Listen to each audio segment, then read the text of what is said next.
living, that's all a big hustle and bustle. But life's all about savoring the moment.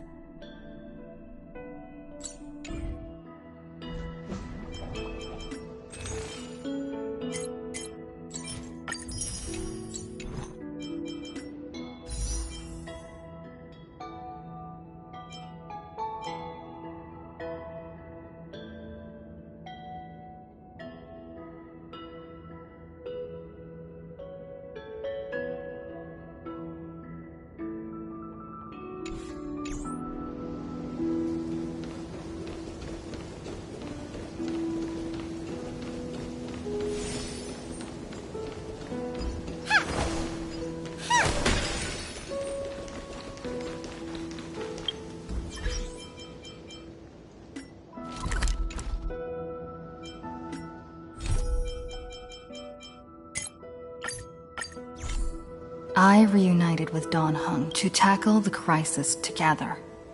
I stayed behind in Amphorius as an informant. Well, however, we struck down. It turned out the Eternal recur thus. With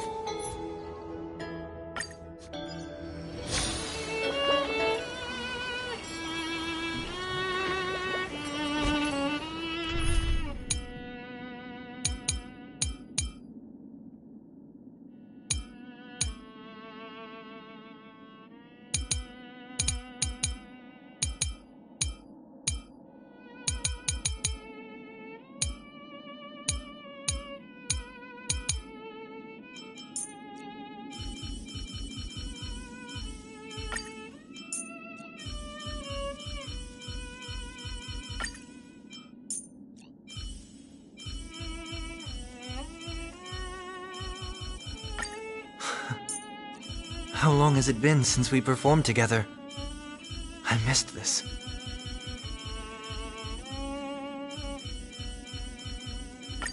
Madam Hung?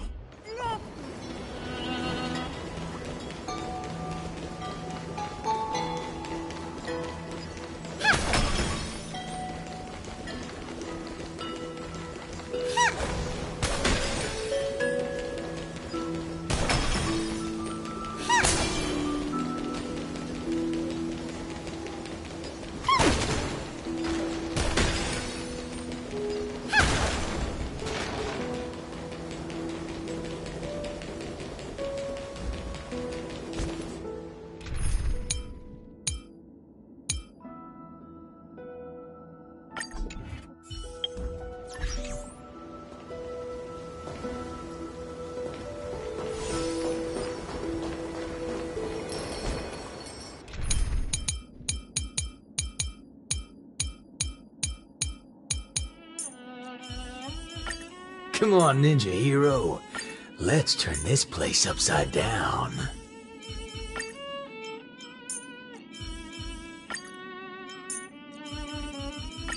always remember. Locked and loaded. Incense ascend. Sound lingers.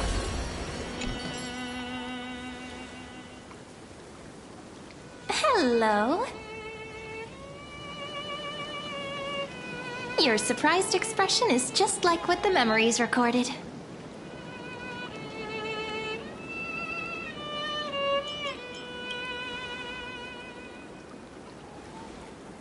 Maybe I'm both? Just kidding. If I had to choose, then I'm probably closer to the latter. It's pretty unbelievable for me, too. It's like I had a long, long dream. Cyrene's memories and Mem's memories, they're all tangled together. But when I woke up, there were only broken fragments left. I can't remember what happened in those 30 million cycles, but I remember what you did for this world. Like, didn't you wish for me to turn into a pretty girl back at the Grove?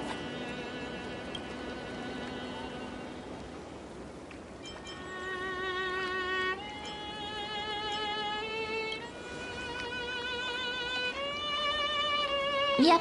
Isn't it amazing? It's like a seed finally grew up and became a flower. And I'm definitely as cute as a flower now. There's so much I want to say, but unfortunately, this isn't the time to reminisce. With the memories of the previous flame chase still intact, we've returned to this place at the beginning of time, so we can carry out our promise to Finan. The descent of Iron Tomb may be looming over the horizon, but we still have a chance to change everything.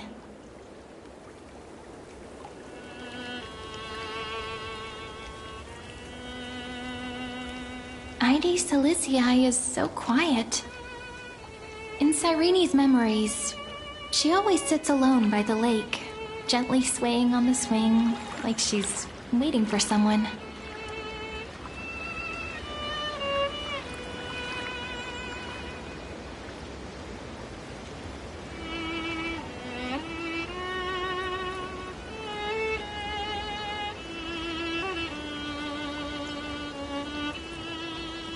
Yes, Finan too embarked on his journey because of this view.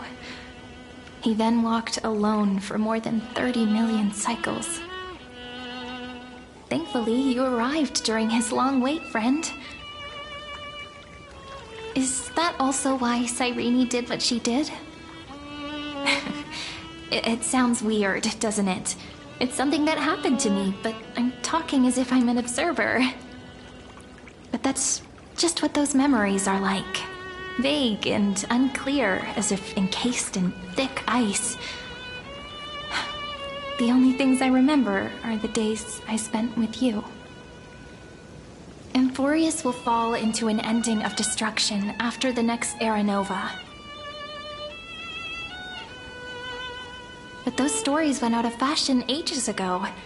In a proper romantic epic, the hero's supposed to foil the villain's plot, right?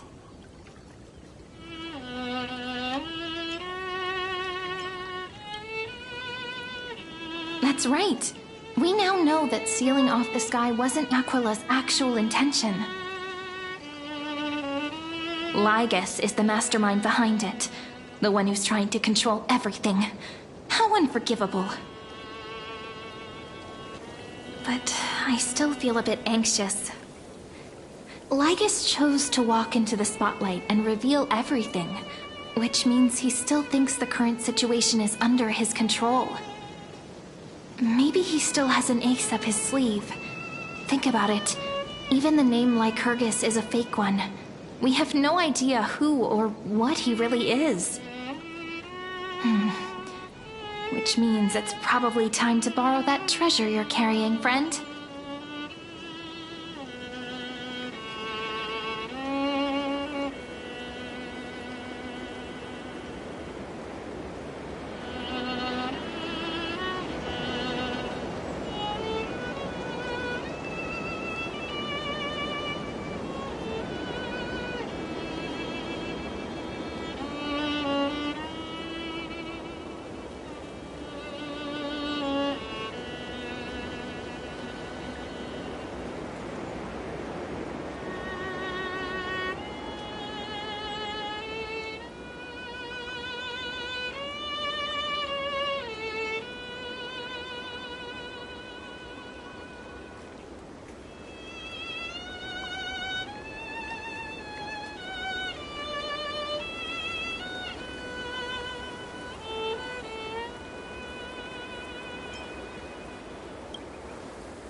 Nothing's gonna happen even if you write down his name, you know.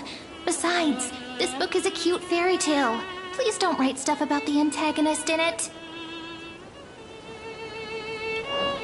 I'm talking about the chronocognitive anchor. Didn't that Intellitron friend say, when required, it can also serve as a bridge for communications between the internal and external world? Lady Silicii is a little village enclosed by time. We might be able to contact the outside world from here. Why don't we give it a try? We should at least tell our friends from beyond the sky that you're still in one piece. Firstly, we need to find a well-hidden spot.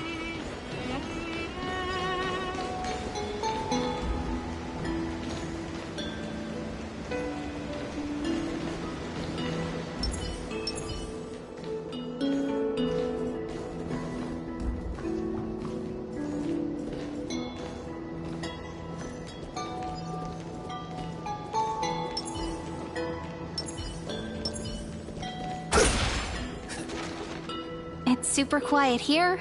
Sounds can't get in or out. Back in Cyrene's memories, this room was her secret base. No one noticed her practicing Orynyx's prayer here, or trying to speak with the gods in secret. But today's different, isn't it?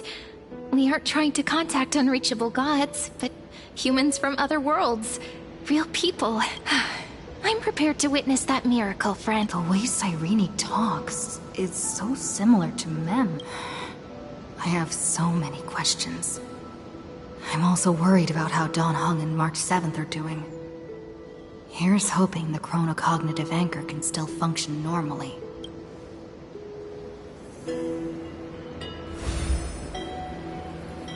Signal strength, 14.8%. Dialogue window, 16 minutes 22 seconds. Prerequisite, no external interferences. We are very glad to learn that you're safe. Pity. Now's not the time to celebrate. Having two geniuses standing here means you are in big trouble. Listen up, little one. The Destruction's eyes are gazing upon this place. No, I'm not joking, and no, it's not Droidhead. It's the real Nanook. Time is running out, so I'll explain in terms you understand. This world, Amphorius, is in fact a testing ground, where the Lord Ravager, Iron Tomb, evolves through self-extrapolation. Hiding in this segmentum, unknown to other life forms, it has endlessly repeated the process of Era Nova, seeking a solution that could obliterate the erudition. For some reason, the experiment entered a prolonged state of stagnation. However, it has now restarted. Prediction: if effective intervention is not performed, Iron Tomb will complete its self-coronation in 14 system hours and initiate its plan to destroy the entire path of erudition. The possibilities are endless. Breaking down interstellar communications, destroying the synesthesia beacons, returning cosmic civilizations to the Dark Ages, or even starting the third anti-organic war. Any of it would be able to bring the cosmos to its knees. Simply put, it will tilt all sciences and technologies towards the destruction.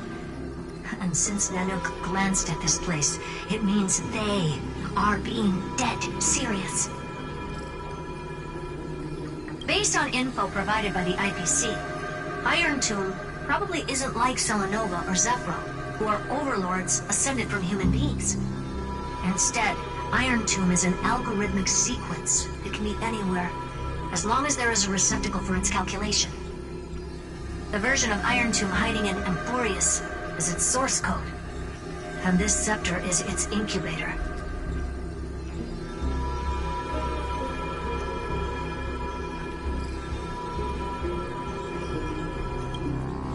Yep.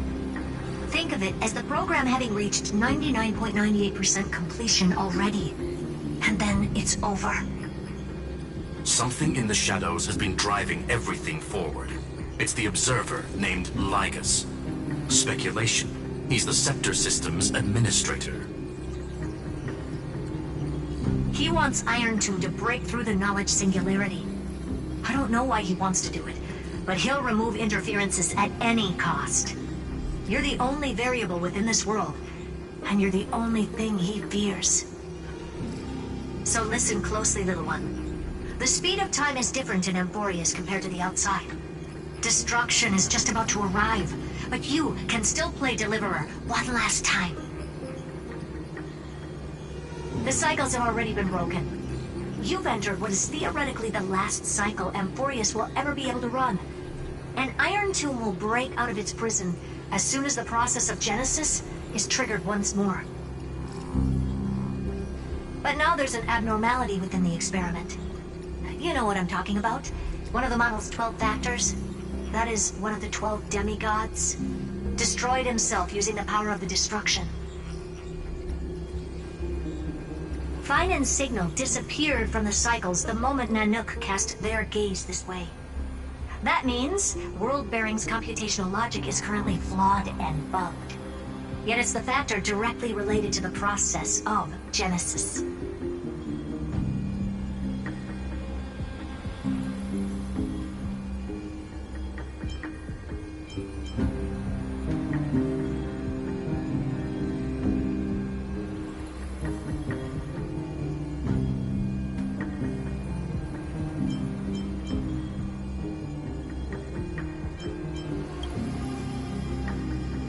child in Teletron will definitely do all he can to debug this error.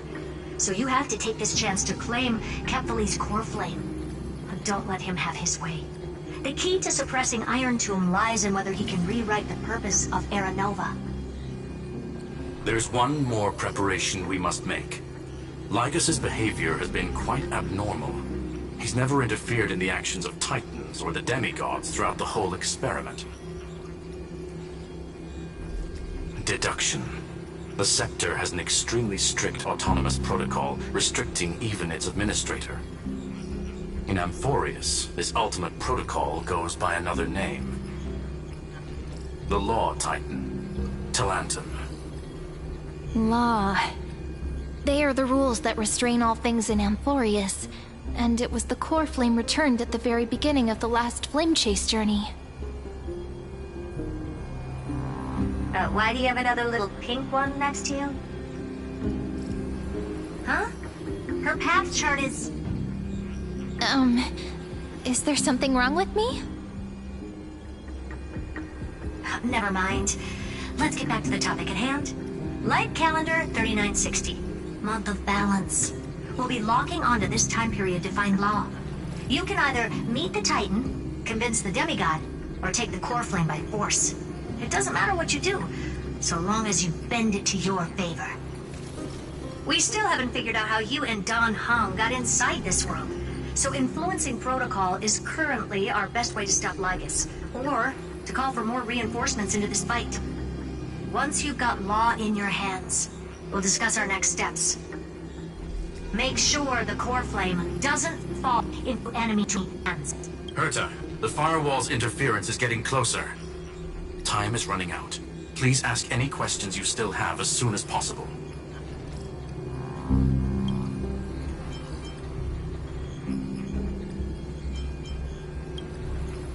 Iron Tomb can't affect the real world just yet. Don't worry. Himiko and the others are more concerned about your well-being than their own. Mr. Don Hung did not enter the new world with you at the end of the last cycle.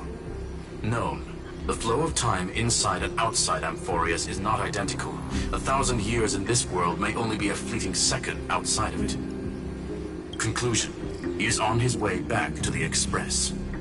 Miss March's situation is rather complicated. Madame Herta and I can detect her signal, but cannot ascertain her location.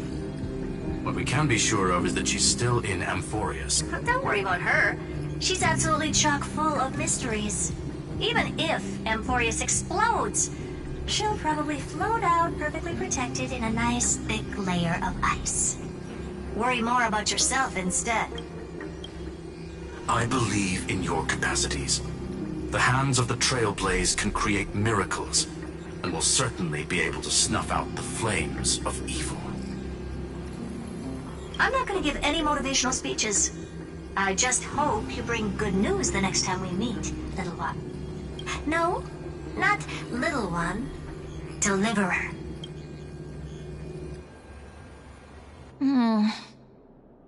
Those two geniuses certainly have memorable personalities.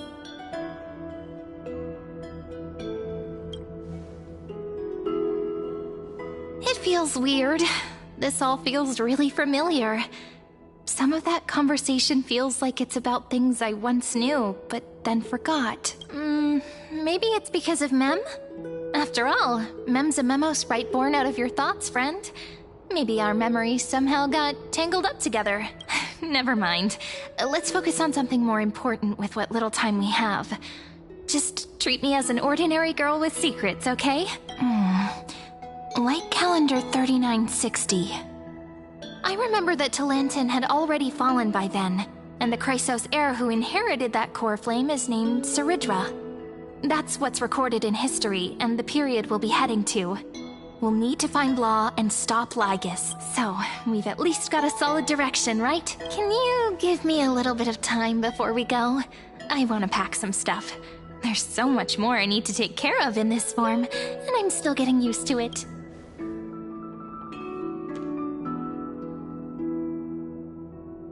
A relaxed scene like this probably no longer exists in the outside world.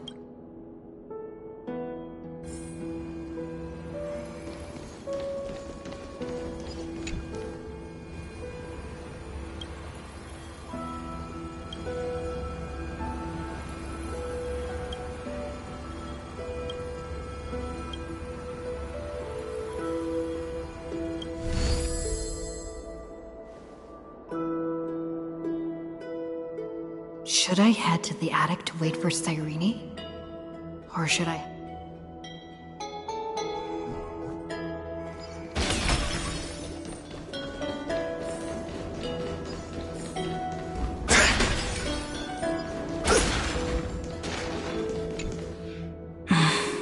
This village is where Finan's life started.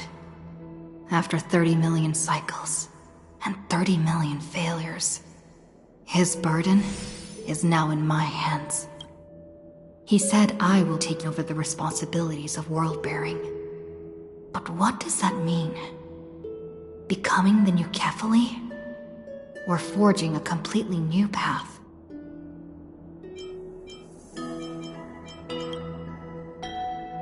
Destiny must have brought me here for a purpose. This isn't a coincidence, but an eventuality created after 30 million quantitative changes. There's nothing to fear. I'm destined to play the most important role in this final battle. I've already beaten another Lord Ravager after all. Thinking hard over there? I finished packing. I decided to just bring these few things in the end. See? There's a journal, a quill pen, and the ceremonial blade of the Priests of Time. Holding it calms me down for some reason. The scent of the black tide is now calm. Finan must still be fighting them in some way. This will be Amphorius's final flame chase journey. But it won't be the end of us. It'll be the beginning, friend. Are you ready to be...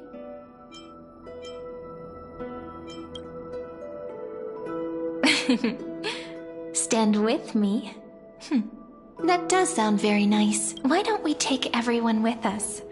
I believe in you, friend. We'll never be alone, no matter what awaits us.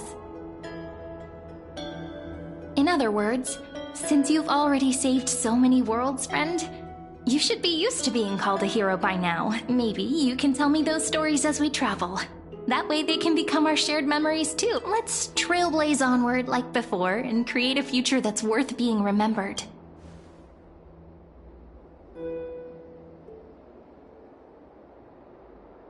It seems you two are prepared to head out. Then you should indeed treasure the view before you, for you do not have much time left to enjoy such solitary delights.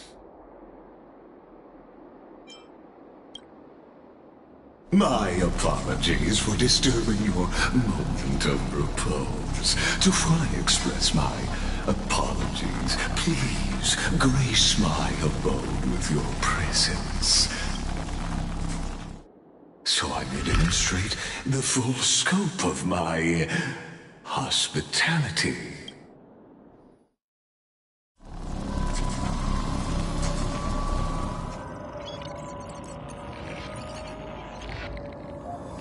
What is this place?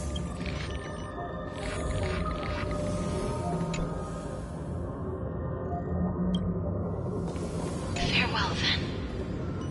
May we reunite in the new world.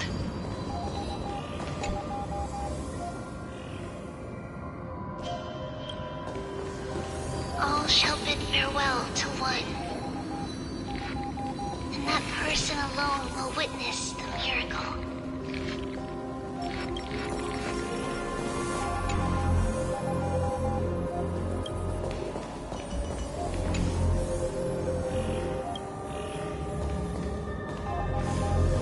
The light of the Dawn device never fades.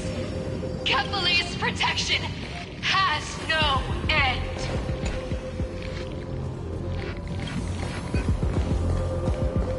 After I cross this river, it will be a tragedy for mankind.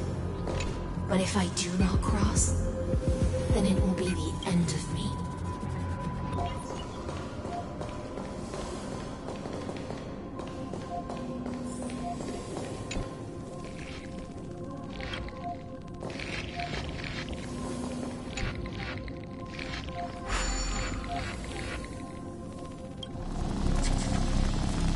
Outlier. Executing command. Record.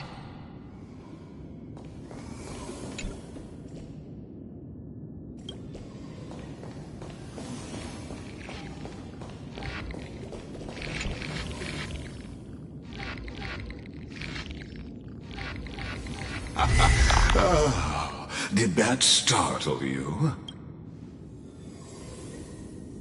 This is the intersection between Amphorius and the real universe. The audience seat where I observe this experiment. You can also call this location the Exomyth. What you see is the true form of the eternal land and the 12 demigods after they've shed their disguise of legends. Doesn't it look marvelous? Amphorius is like a microcosm of the cosmos. People love to portray the romance of the starry skies, but their tales often forget a different and far more truthful type of universe. The moment ancient Antikytherians sketched geometric shapes on the sandy beach and recorded the first numerals and symbols on parchment, the universe turned into a silent equation flowing under the pen of these relentless decoders. Erudition. It was once the mother tongue of the Creator, the pen of divinity, and the first lyrical verse ever written by free will.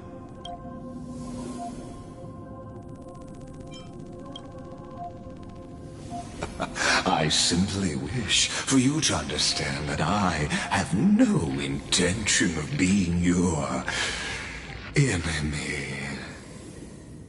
I have devoted myself over the long years to nurturing the scepter's extrapolations, hoping that the primum mobile would bud from within it. And now, my goal is almost complete. Nikos 496 had exceeded the intelligence singularity through his rage, and though he still retains his obsessive defiance and managed to suppress the black tide of this cycle, it's a matter of time before his will crumbles to dust. Iron Tomb will be completed. That will not be affected by my plans, your resistance, or the schemes of the two geniuses. It is an irrefutable fact, just like the instance in Nurse's calculations. In other words, as long as you are willing to stop interfering and let the final Aeronova carry out its natural course, I'll guarantee the safety of all nameless and ensure you return unscathed.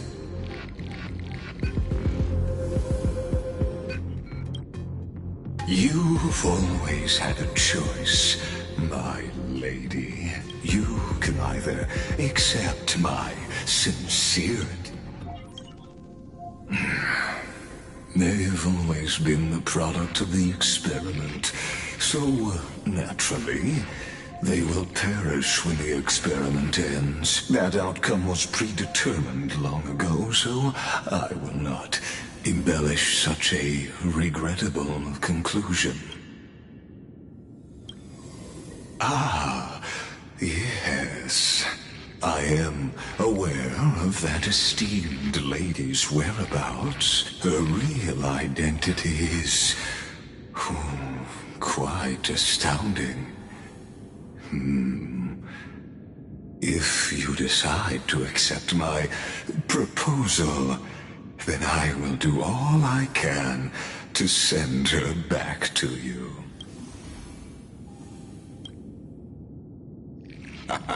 You are indeed worried about your safety and that of your companions. Rest assured, as a fellow pathstrider of this path, Nanook's gaze left a brand on your soul long ago. But you need to learn how to use it in the right way. That vital knowledge is also my bargaining chip in this negotiation between us. for there are few in this world who are truly capable of such a feat, and I happen to be one of them.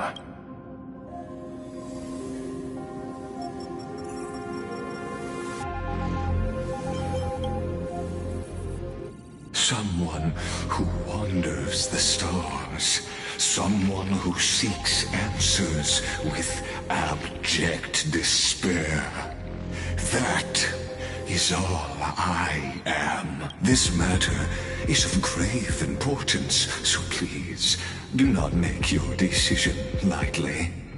After all, the choice before you bears a 1 in 3 chance of elevating you to an unparalleled existence among the stars.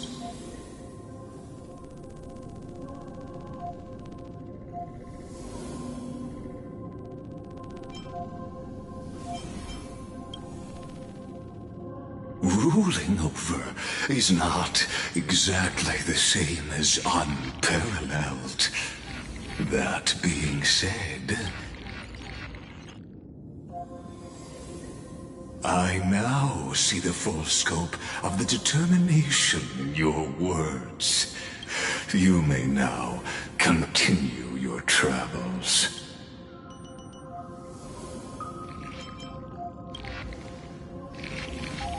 It seems you haven't realized something about this place.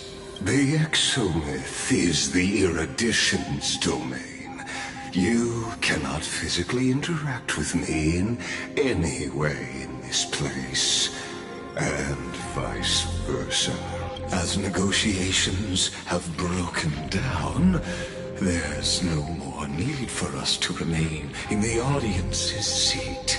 Let's return to the theater called Amphorius. Of course, this meeting was not without merit. Your presence has inscribed a new footnote in the exomyth.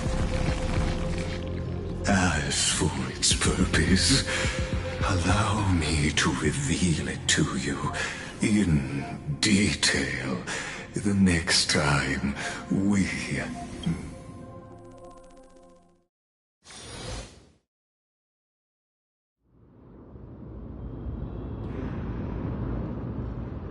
"100 years ago, the flames of war consumed Akama. The Outland forces broke through the dawn. Golden blood flowed with greed, and enemies descended with Kefali's eternal slumber, painting the holy city's walls in scarlet. Its generals had vanished, and the elders prostrated on the ground. The throne of worlds kept silent to the pleas of the people. Until the heaven and earth cracked open. Not the gods answering the people's prayers, but a legion rising from the sea of blood. Dawncloud's spires fell in the sulfur rains, and the legion's commanders stood atop the broken idols and roared. Compatriots, no more kneeling! Not to brutal tyrants, and not to dying gods! Those rebels have twisted the prophecy and ignited the flames of war in order to stoke fear in your hearts! A Chrysos heir she stood, divine blood soaked into the earth, quelling the flames beneath her feet. Their golden blood wrote of a tragic fate. Mine shall overturn it! Her crown burned bright, outshining the fires consuming the entire city. She raised her scepter high, and the people gazed in the direction she pointed. My blood flows in you now. Heroic compatriots, follow me, and we'll seize the reins of fate. Drive the enemy from Kefali's dawn. Smother their flames with their own dead. Win glory. Win peace. Let history sing your deeds. The first to dance was a maiden following closely behind, weaving through the carnage like a fish in the sea. The people, full of wrath, surged with her, forming a colossal wave, and the enemy hordes, drained of life, vanished into nothing. Onward to Marmorial Palace! To Dawn Cloud's heights! Announce to all the wicked and cowardly! Announce to this stagnant age! We are the rising tide! History remembers this as the first siege of Akama. It is said that after the flames died, people found identical inscriptions in every place in the city that had been scorched by fire. It was the name borne by Akama's first and final sovereign, the Imperator Saridra. Friend, are you listening? Friend? Honestly, you were the one who insisted on reviewing history, yet here you are, dozing off? Wake up! Otherwise, I'll have to... Awake at last? I guess I won't have to use my wake-up magic on you then.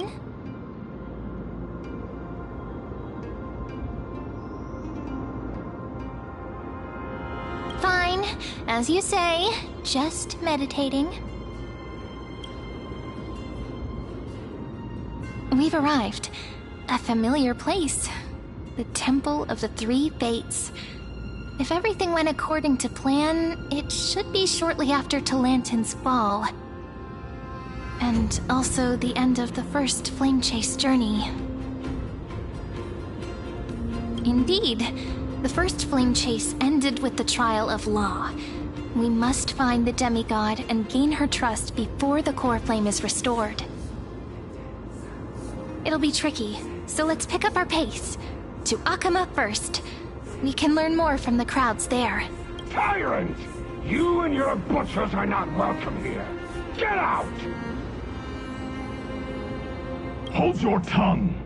Conspiring with criminals and plotting rebellion are crimes punishable by death. There are multiple voices, and things seem tense. Why don't we find a place to hide and observe from the shadows?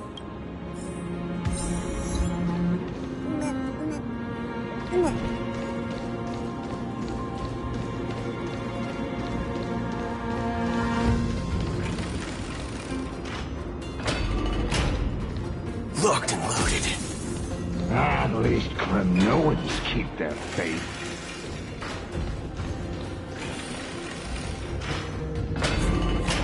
Wait, isn't that...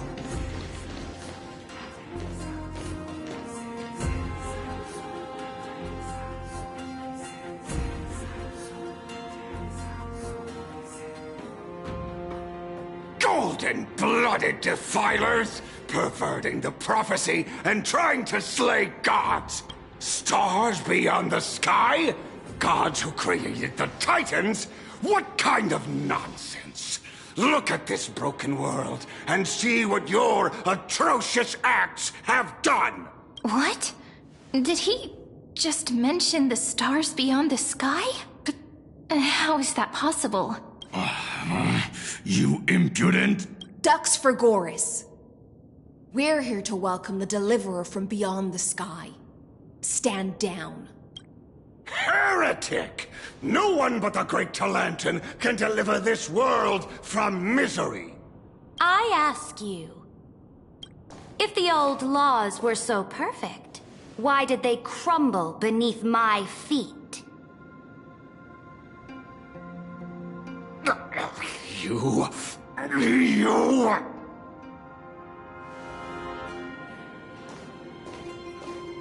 Talantin is long gone.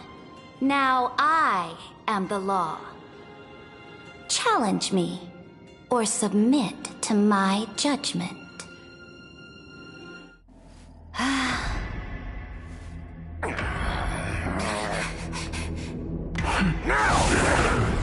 Silence!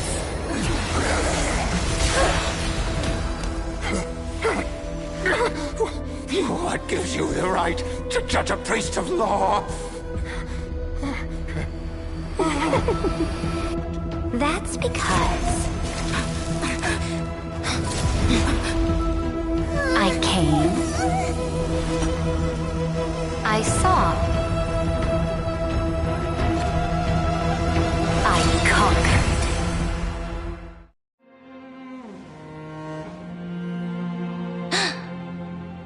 Dux Vergoris, take the ashes of this man and scatter them in the temple among the crowds. Tell them that the High Priest attempted to take away the rights granted to the people by the Imperator. Thus, he met his fate. Yes, Imperator. Now, these two accidental guests. Dux Gladiorum, if you please. As you command.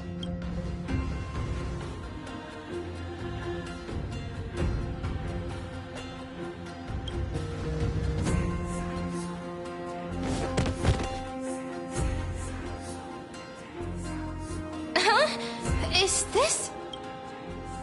Correct, but not the kindness you know. This is the leader of the Cleaners in this era. Since the start of the Chrysos War, they've made it their mission to wipe out the Chrysos heirs.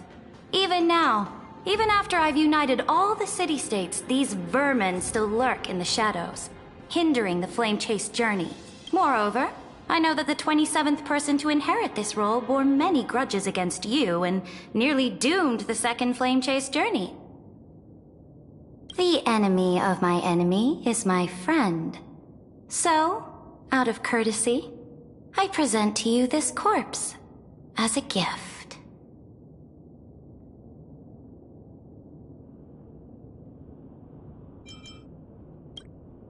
Careful.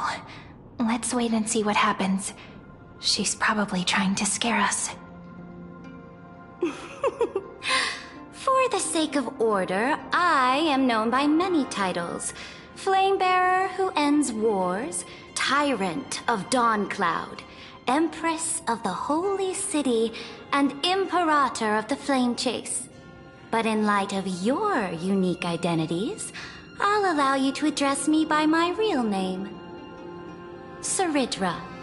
On behalf of my people and this land, greetings, Deliverer. If I may, how do you know her identity? As the little hostage prophesized, the Deliverer shall come from the future beyond the sky. Gray hair, golden eyes, skilled in wielding a mace. They would arrive in Yanisopolis on this day. There's no mistake.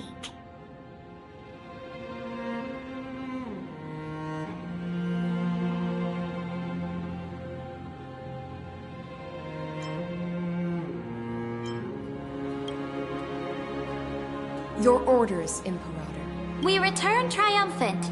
Send an urgent message to all delegates. The meeting of the Flame Chase Alliance will convene early. As for you two, Akima knows what you seek. We'll confer in the Holy City. Doubtless you have many questions, but save them for later. Please follow us. This is not what I expected at all. The demigod we needed to find was just waiting for us, and she knows of things beyond the sky, even eons. How could this be so different from the previous 30 million Amphorius cycles? Who altered history?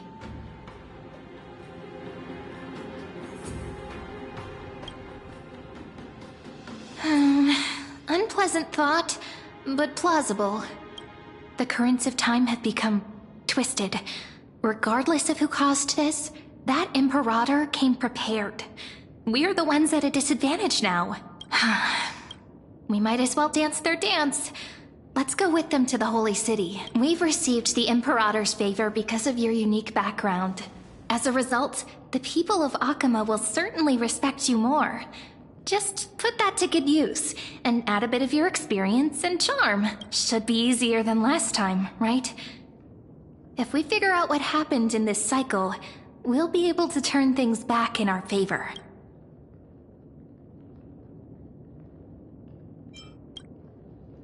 Ah, so I'm the key? Since you insist, friend, I'll give it my all. Guests, please. The journey to save the world starts with a single step. Let's set off, my friend.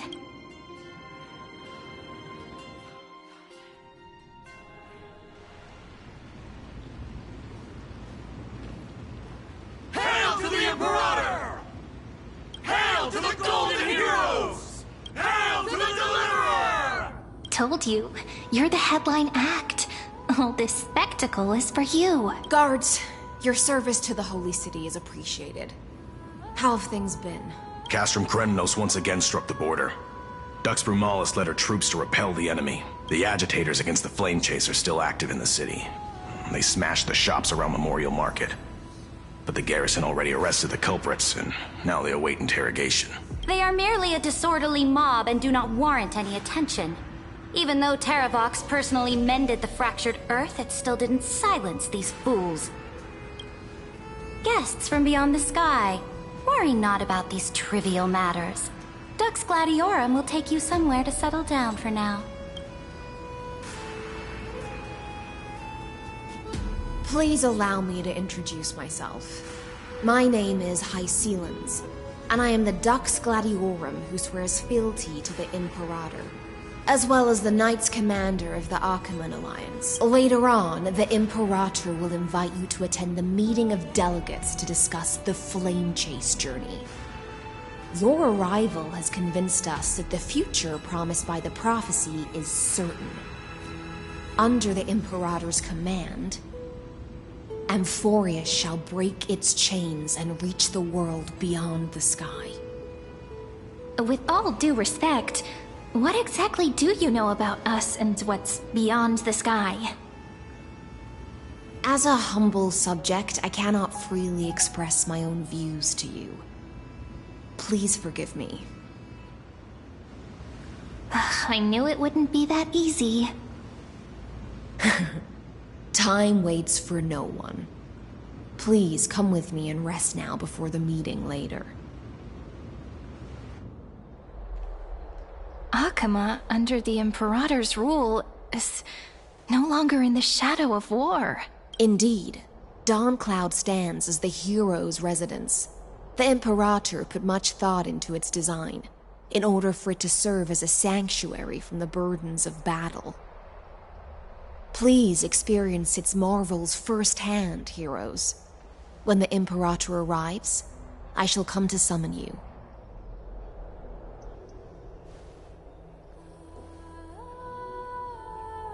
Hycelens. No wonder she's the Knights Commander.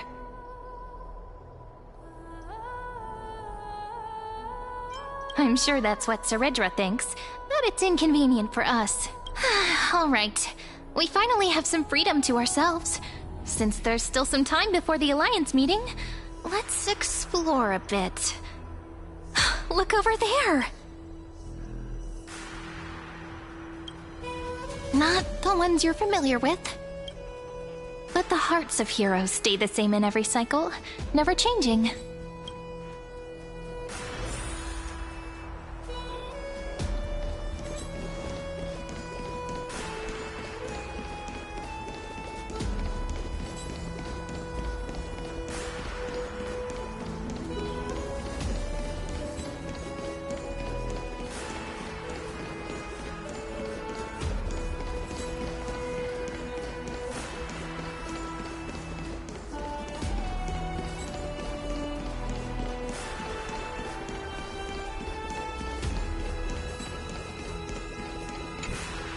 How are we supposed to talk to the heroes of deliverance?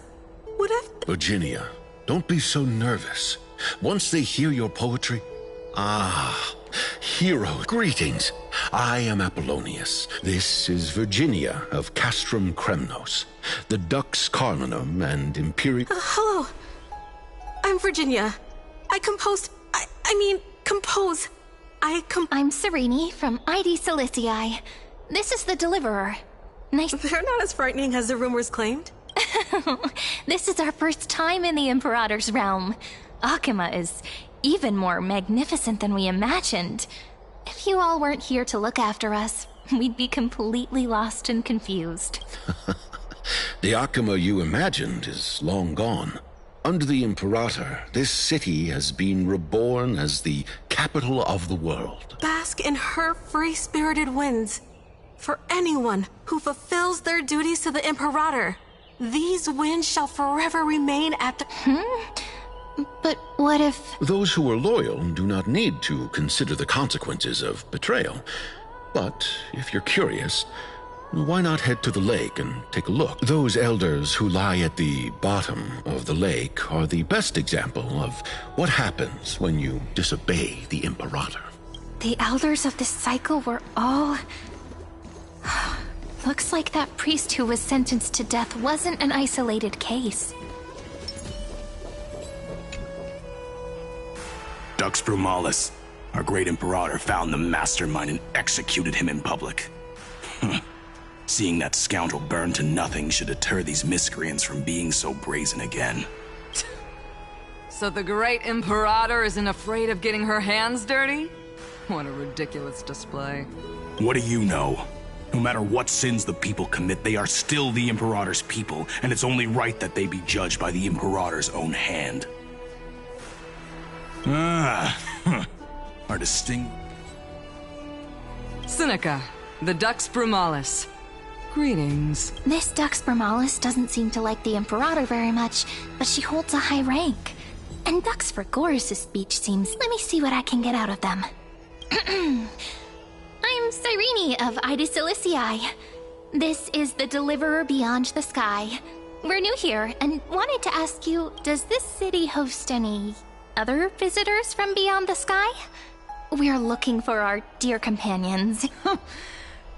Drop the charade. But yes, there is someone in this city who is all too familiar with the world beyond the sky. Silence!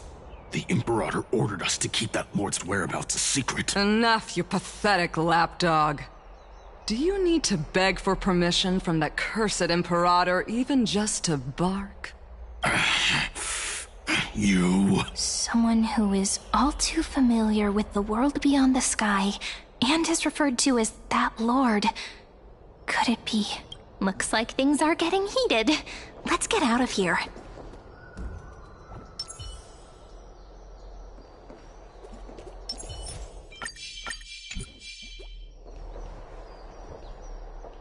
Not yet time to return.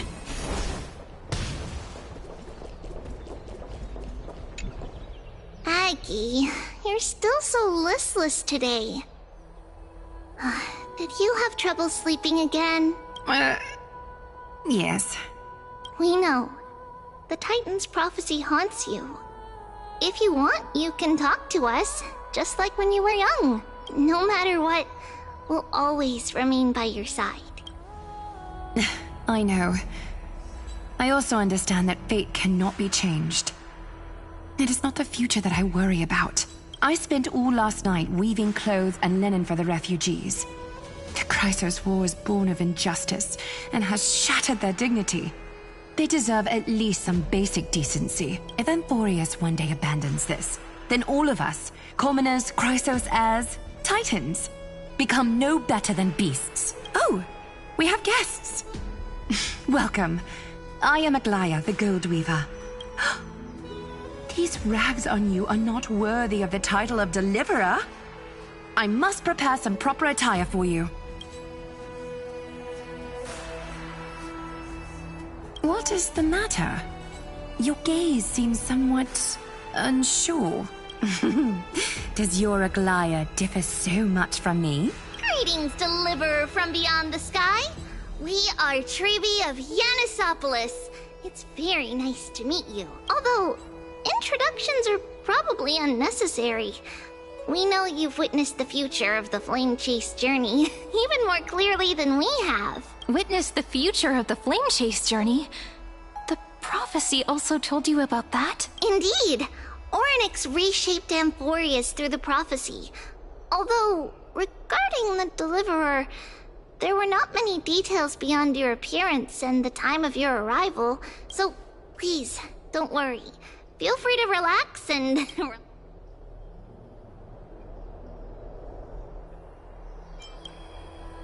probably issued prophecies too, but it was Orynyx who told mankind that the deliverer from beyond the sky would descend upon Amphorius. More crucially, they revealed a future entirely different from the Aranova, though we still must challenge the gods. In the Time Titans prophecy, this path leads not to a new world, but to the true starry skies. This is also what the Great Imperator has been striving for all her life. Your arrival further confirms everything.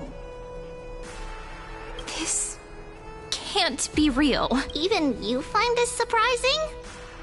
Fate really is unpredictable. Perhaps the upcoming meeting will hold even more surprises.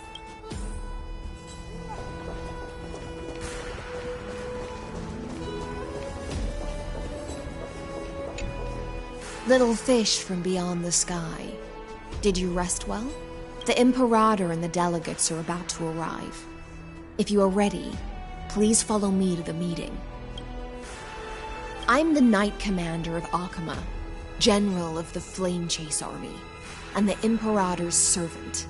But beneath these shiny scales engraved with complicated titles, I am just a swordfish at the Imperator's side. As you've witnessed, she is the Empress of Akama, the one who ended the Chrysos War and the leader of the Chrysos heirs. As merely a humble subject, I cannot say more beyond this. The Chrysos heirs here constitute the elite among the Flame Chase army. Dux Halcalithist Apollonius and Dux Carminin Virginia serve as the army's advisor and historian respectfully. Dux Frigoris Labienus and Dux Brumalis Seneca are both formidable warriors. Dux Fatorum, the holy maiden who interprets the prophecy. Only the one named Trebi remains in the city.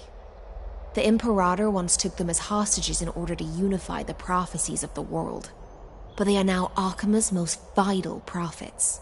Dux Goldweaver, Aglaya.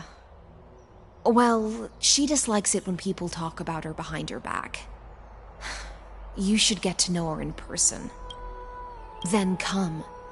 The Imperator reserved seats for you. I'm starting to feel a bit nervous about the meeting. Since Saridra is presiding over the meeting, it'll be a good opportunity to learn about the law's inclinations in the current era. Let's keep our ears open, okay?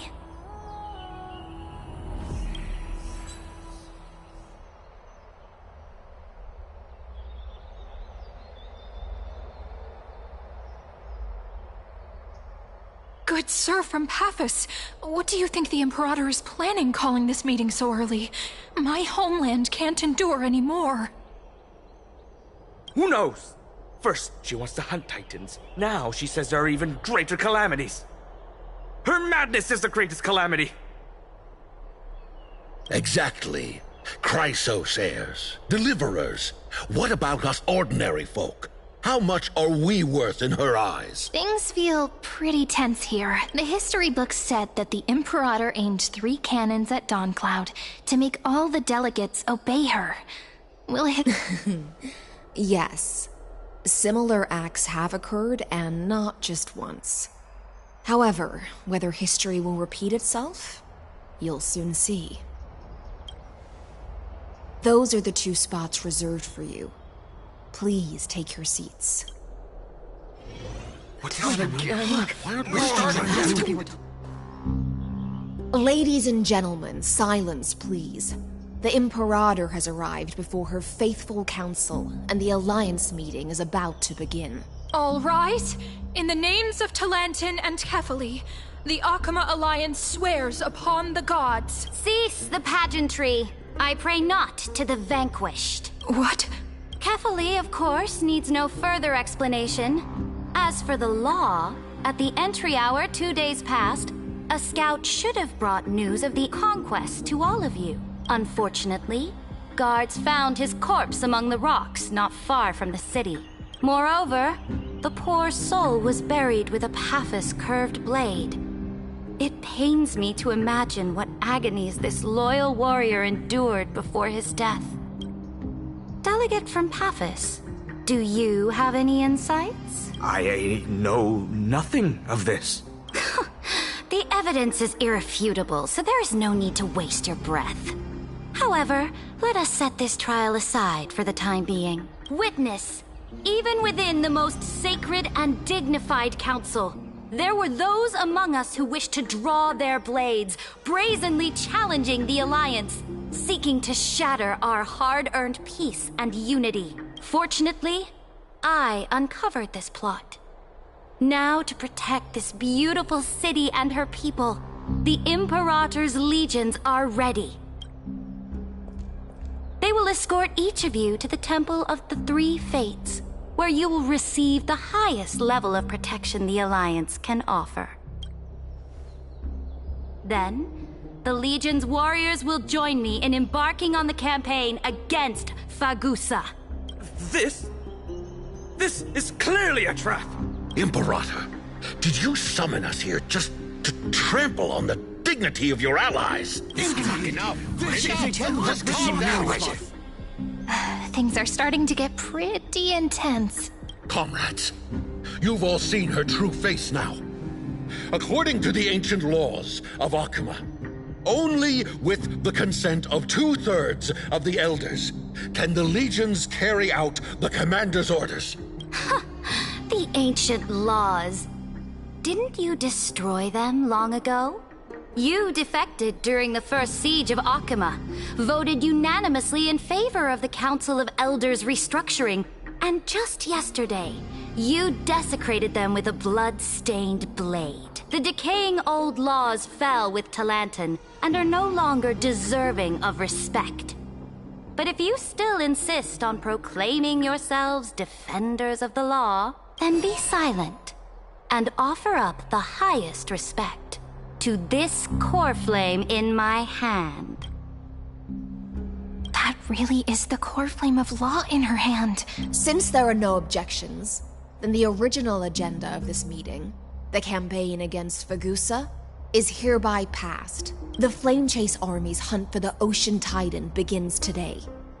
In order to prepare for war, all allied city-states must surrender command of their militaries and pay all war taxes by the end of the month of Evernight. At this moment, I would also like to introduce to everyone the newest honored guest to join our alliance. The Deliverer, revealed in the prophecy of time, has descended from beyond the sky. With her aid, we shall shatter the Chalice of Plenty and return Fagusa's core flame to the Holy City! Absurd. Simply absurd. A deliverer from beyond the sky. This is just like that prophecy about slaying gods. It's a lie you've used to grow your power. Ladon has already sacrificed countless soldiers. And now you want me to send even more of my brothers and sisters to be used and discarded by a tyrant? Are there any other objections? Then I bid you all farewell. Meeting adjourned. Deliverer, please wait. I still have important matters to discuss with the two of you.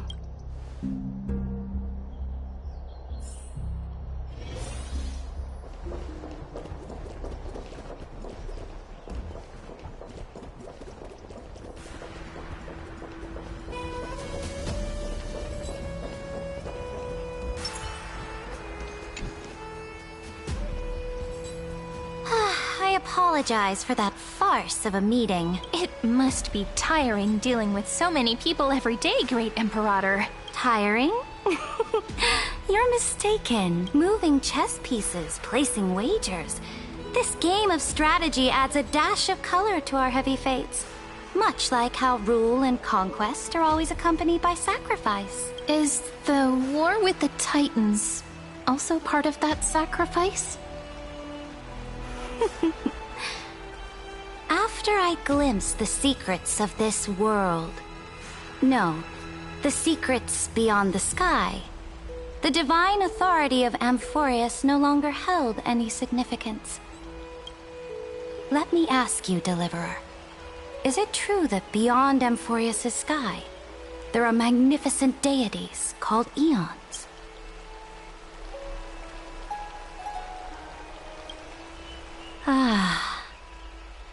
The word fact has never been so intox. Then, please tell me more. How will you use this great power to guide the people? In the future you envision, where will our flame chase journey lead?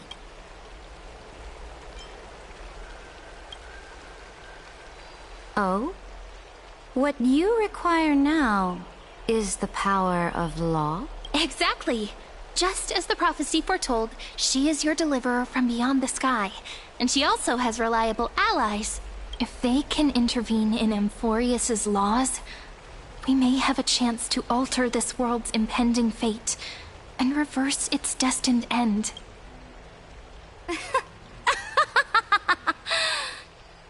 Very good, Deliverer. You have courage. To say such presumptuous things, even knowing that the inheritor of the law stands before you. You mean... In the past, anyone who dared to covet the Imperator's divine authority would have met a gruesome end. But now we can see beyond this dying world. Our journey should no longer be confined below this stubborn sky. Alas, that fickle ocean titan has obstructed the spirit water leading to the vortex of Genesis, hindering my ascension. If the core flame of law cannot be returned, your path to deliverance will never be realized. Now that things have come to this, we must resume our once stagnant journey and force the waves that block our way to recede. So, you agreed to cooperate with us? Cooperate? Forgive me, but I never cooperate with anyone. Though I will permit you to join me as subjects. And together, we will forge the most perfect law. This is... the Flame Chase Medallion, a symbol of the Flame Chase Army. Every noble in Akama carries one. This medallion represents the will of the Imperator herself, and you may act freely within the city with it. Before we embark on the crusade against the Ocean Titan, you should rest in Akama for a time.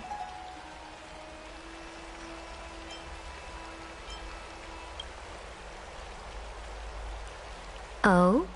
Your advice is acknowledged. From this moment on, prove yourself through your actions. As long as no boundaries are crossed, I fully respect the choices of my subjects. May your journey reach that sky full of stars, Great Imperator. Your attendant certainly knows how to curry favor. Go now. Take a bath first. You two... reek of seawater.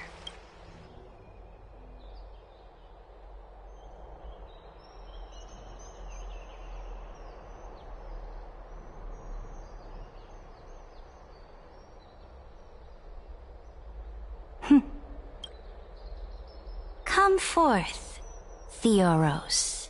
Yes. Great Imperator. Now, perhaps you're willing to hear my counsel? Those two arrived just as Orynyx described, and just as you said, they showed a thirst for law. At least this proves that my judgment was right. Sparing your life was the correct decision. You've once again confirmed that your wisdom is no empty. Now another choice lies before you. With whom shall you ally to tip the scales of law? Me? Or that deliverer? Remind me again, Antikythera. What kind of future do these two paths lead to in your view? I shall tell you. You are entitled to know that the deliverer from beyond the sky is not a wholly wicked being, but from the very start, her stance has been completely at odds with Amphorius. The road they have chosen will bury Amphorius' grand aspirations This world which follows the path of destruction will inevitably stray far from the glory it was meant to enjoy. But on the path I have revealed to you, the people of Amphorius will slay their creator in the name of the Imperator and conquer the worlds beyond the sky. You will command the mighty beast known as Iron Tomb, bringing waves of war and conquest to the universe. Beings across the cosmos will bow before you, offering their allegiance. So, what's the price? The price is insignificant. All that is needed is for you to sacrifice that fragile, incomplete humanity to the destruction. As a Chrysos, heir of the prophecy, you have already chosen to abandon it, have you not? Off you go, Theoros. I have already made my decision.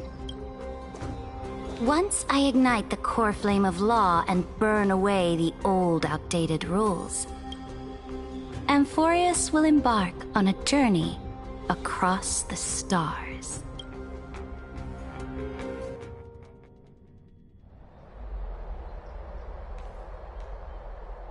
The Imperator is quite forceful. She didn't give us any chance to ask questions, and she's clearly hiding something. What do you think?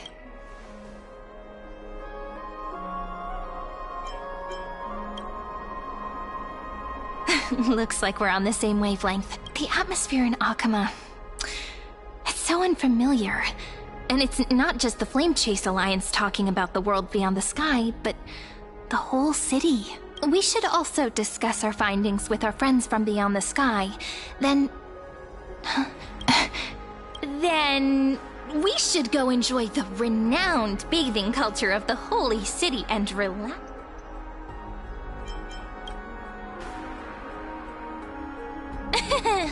Work and rest are both important. You see, everyone agrees, right? So someone's watching. Can't let our guard down for a second.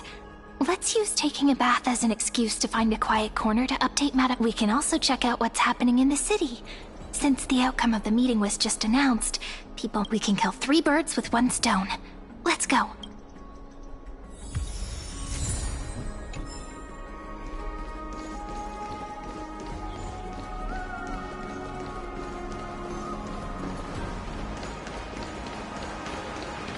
Oh, so many people! The holy city is so lively.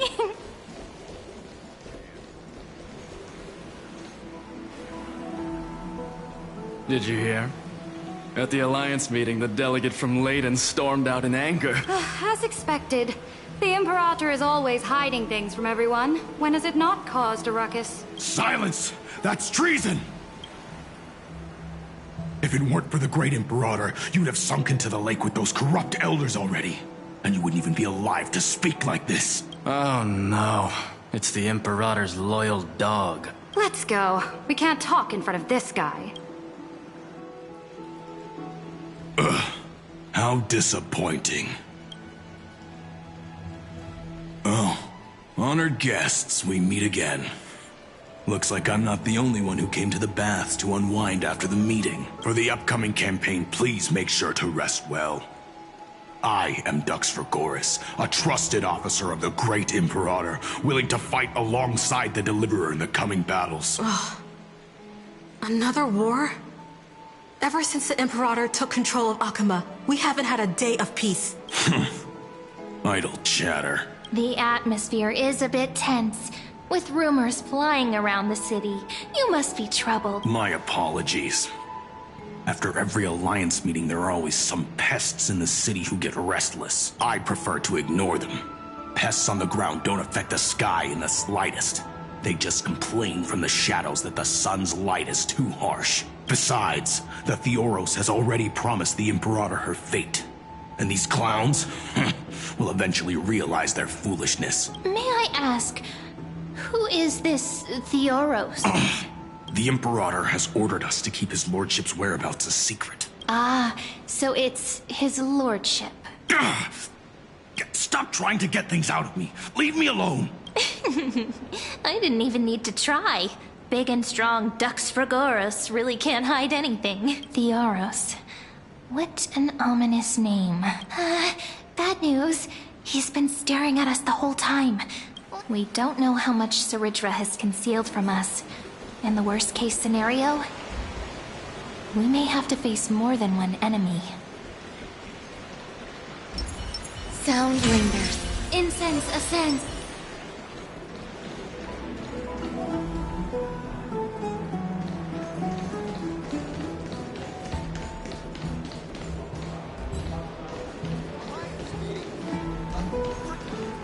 Alliance meeting? More like a cage where creatures with golden blood claw at each other. And Flamebearer who ends wars? You're absolutely right. While the Imperator's hounds are still hunting down others. You. I know you. You're that tyrant's lackey. Panicking now? Don't worry. I don't care what others say about the Imperator. And she certainly doesn't either. Oh? Children of the Prophecy. Such rare guests. Are you here to relax in the baths as well? The temperature is just right today, so be sure to enjoy it. What? Children of the Prophecy? No filter, huh? You should be glad you don't have a seat at the Alliance meetings. Ah, by the way, if you still want to bathe, hurry up. Once that predatory fish joins the flow of water and eliminates all the fools questioning the world beyond the sky, you won't be able to enjoy this perfect water temperature anymore. Seems like there's more to Dux Bromalis's words than meets the eye. But would the Imperator actually kill those who question the world beyond the sky? This is the complete opposite from what we know of Akama.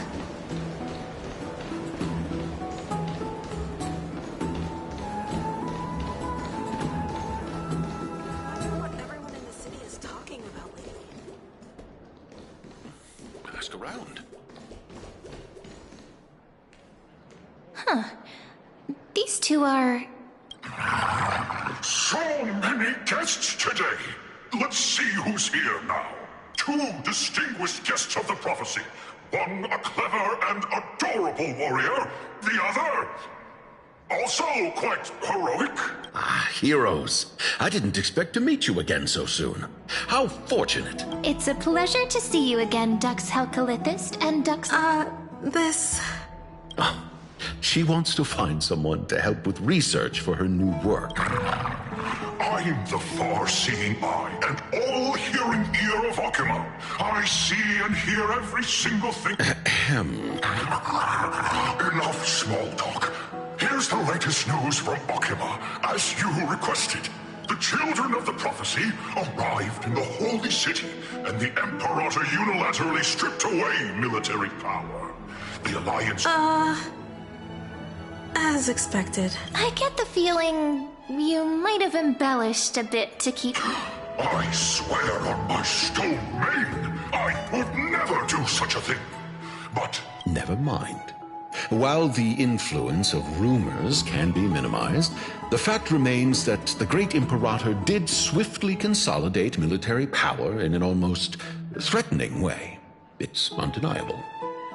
Heroes, I know the Imperator's way of doing things may seem a bit autocratic to outsiders, but soon you will witness her blade dance with enemies on the battlefield. I can't comment on the source of her loyalty, but when that blade is drawn, you two, as bright as you are, will surely see the deep thoughts beneath her exterior. The Imperator's blade.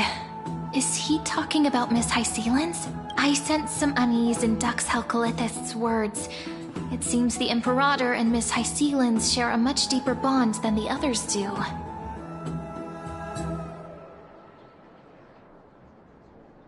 There are eyes and ears everywhere. Is there any place where we can have some privacy? To understand the Imperator's secrets, we have to get past Miss Hysealins.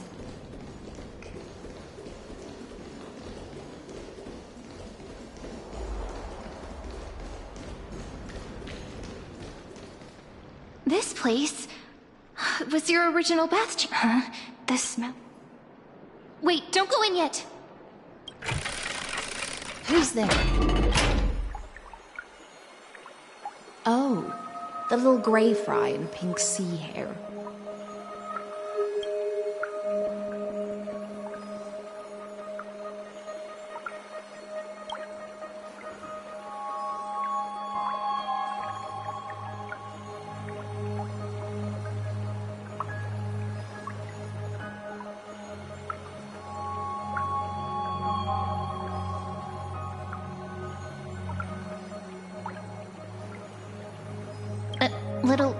Little sea hair? You barged into here without warning. Was it an accident, or did you wish to bathe with me? Can't tell the difference between past and future waters? This has always been my home. Sorry, we didn't mean to disturb your bath. We'll leave now. It's no big deal. There's no need to panic. This is the natural state for me. People on land force themselves to wear clothes, adding unnecessary constraints. Forget it. If Duck's Goldweaver heard that, she'd scold me again. All right. Please make yourselves comfortable and wait a moment. Let me first wash off the blood of the hunt, and then I'll attend to you two.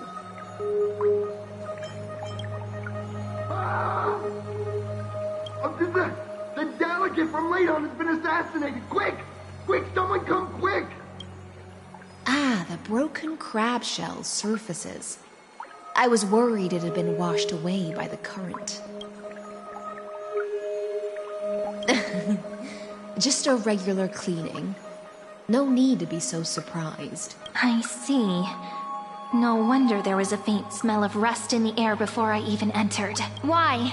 Is it because the Ladonians refused to contribute troops to the Flame Chase journey? Because the new era of the Flame Chase doesn't tolerate stagnant blood.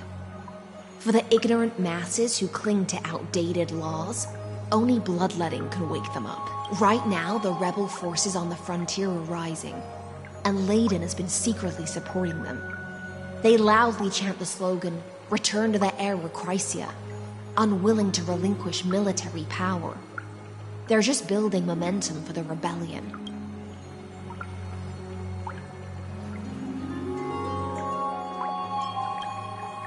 Thinking is a right given to citizens by the Imperator. I won't interfere with your thoughts. As long as you don't try to reverse the current of the times, you and I will both be free. But, Miss Hysealins, I can't even hear the slightest hint of joy in your words. Because I've already tasted ultimate freedom.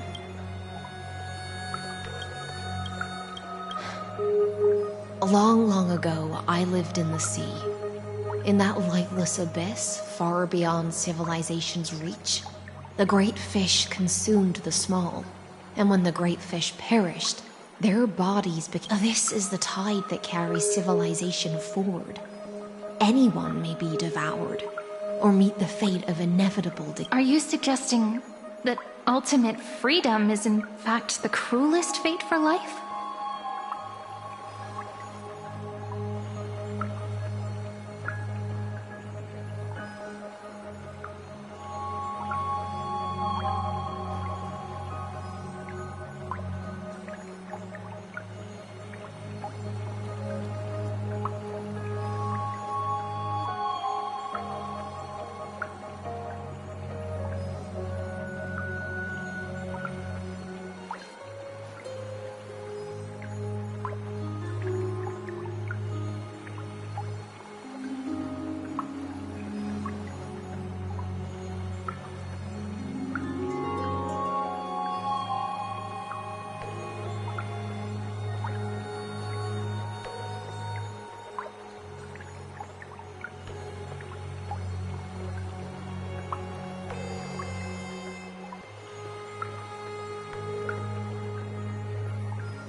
I only mean that if life wishes to preserve its dignity, it must first be bound by the law. There's no need for me to say more, little sea hare. Whether the Imperator's law can guide the schools of fish and lead us to a truly free ocean. But for now, let's pause this heart-to-heart.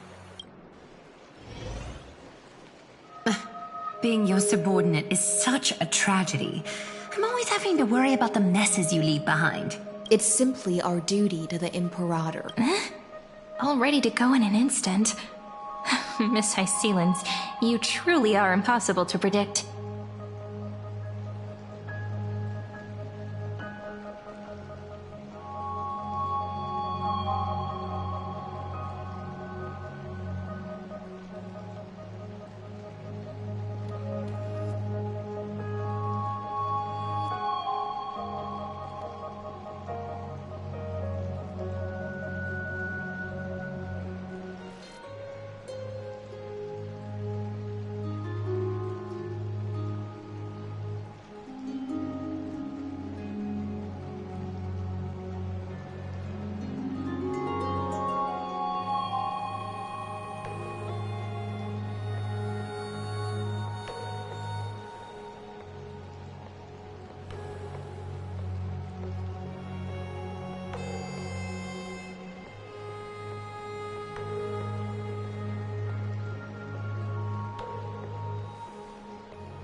Yet you, a golden trout who's always busy all day, suddenly have the time to visit me? Do you think I wanted to come?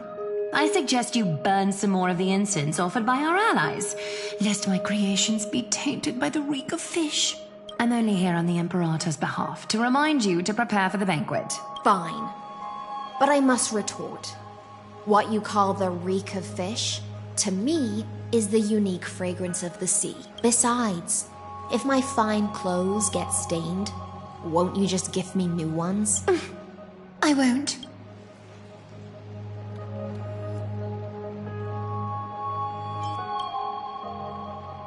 Is that how friendship is described beyond the sky? Fascinating. By the way, you both just mentioned a banquet. Could you elaborate on that?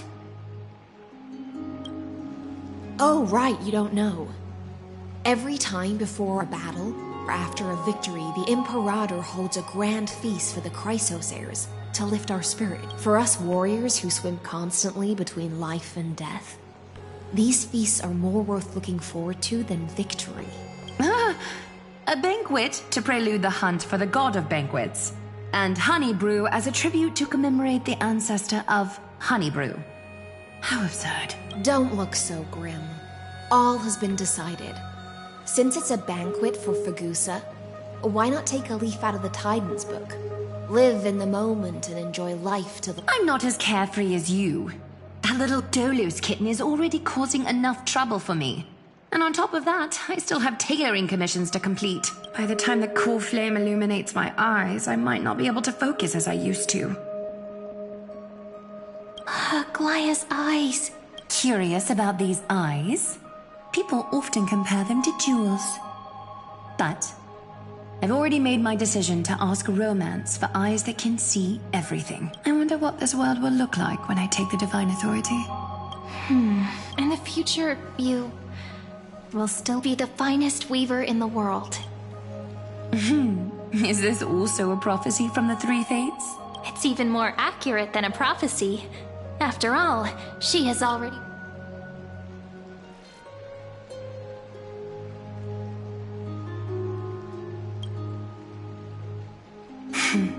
Become a demigod and lose your humanity. That is the only reply I've received in the countless times I've sought wisdom from the prophecy. But Destiny's fragments are like stitches. Before they're threaded into splendid...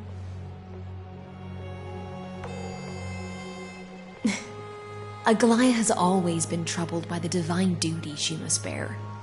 But thanks to you, she seems to be in much better spirits. Just as she knows how the spinning wheel trembles, I can sense the smallest changes in the damp air. As for whether we know each other well, I've swum beside her since she was a child. Most of the time, I can understand the whisper. For those words she was too shy to say herself, I'll raise a glass to you on her behalf. Rest well and prepare yourselves. After all, every time we drink and talk could be the last celebration we have in this. Miss High Sealens has given us the bath chamber. It seems...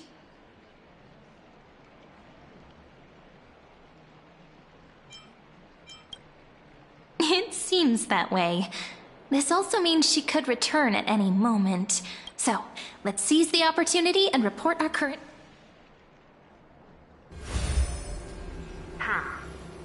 First, while that little empress with a candle stuck on her head didn't explicitly say it, she firmly rejected your request to take over the law. Fair enough. Second, Lygus is indeed in this timeline. But since he's somehow connected to that little empress, you have no way to find him. As expected. The road ahead will be long and difficult.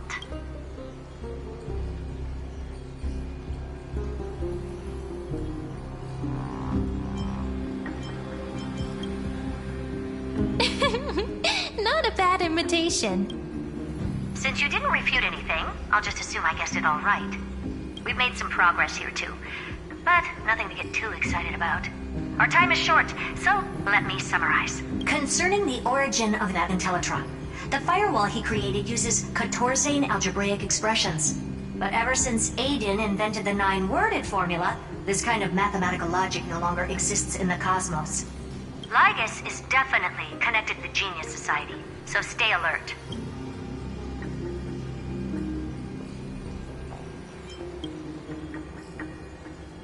We can first exclude Droidhead themselves. They specialize in minding their own business and wouldn't intervene personally. But Screwy and I are still eliminating possibilities one by one. Currently, the most likely candidates are these few. The Lord of Silence, Acha. Oh, the 2 Ruperts are also possible. But it would be too boring if it were one of them.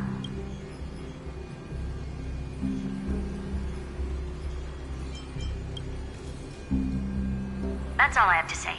We'll depend on you to continue pushing things forward within this world. Keep in touch regularly. And remember, don't let your guard down. Madame Herta is a real whirlwind. Well then, let's use the banquet Aglaya mentioned as our next starting point. Ceridra's trusted followers should all be present at that time. It'll be a good opportunity to get closer to them.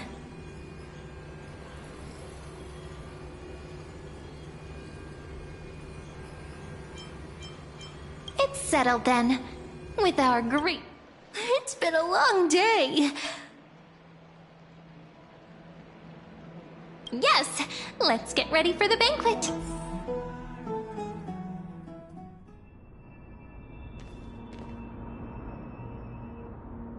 Look, the venue's right ahead.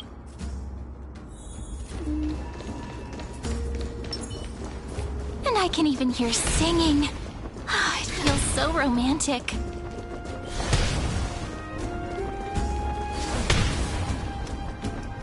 Honored guests, wait here for a moment. You must surrender any personal belongings you have on you before... This hero always brings down... The Imperator's elevated position means she must always remain meticulous... I get that you don't want people to bring outside food into the banquet, but is it really necessary to confiscate the books and quill pens? Even a quill pen can become a deadly weapon in the right hand. Your belongings will remain safe. They will be... looked after appropriately? Dedicated staff? Talk about a vague...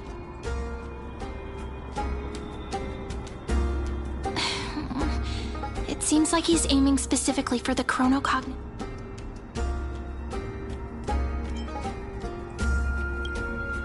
My gut feeling. Why don't we go with their plan? After all, if the little Imperator is paying this much attention to you, she probably already knows all about our but that's actually gonna be our guests. All right, we'll listen to you. Here you go. Also, please pass... Thank you for your cooperation. The Imperator, why don't you head in with the other guests first and enjoy the feast? Isn't Saridra supposed to be the focus of the banquet? She's not even here. Why is it so difficult to talk to her? Aggie, if you can't get used to the honey brew, we will go ask for a pot and cook some oatmeal for you. No need for that. This banquet is just too loud. And nothing and no one here is interesting. I just don't really want to be here. Lies! You were pretty energized when you came back from the bath chamber. Let me guess, you take everything too seriously. At this rate, life's gonna be real tough for you later on. You're the least qualified to lecture me about that, teacher.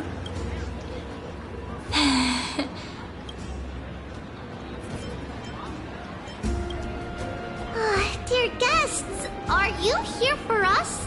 I mean, are you here for Treeby or Aggie? No. I'm just wondering whether you've... The Imperator? Our sovereign has always acted however she pleases. Though she gave us ranks, she'd never tell anyone her whereabouts. Perhaps the only thing she tolerates are chess pieces. And the sky reflected upon her crown.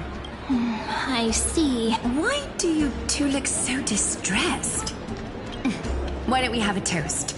While we still have time for pleasure. Here. Then we will toast to the tomorrow that will set fate free!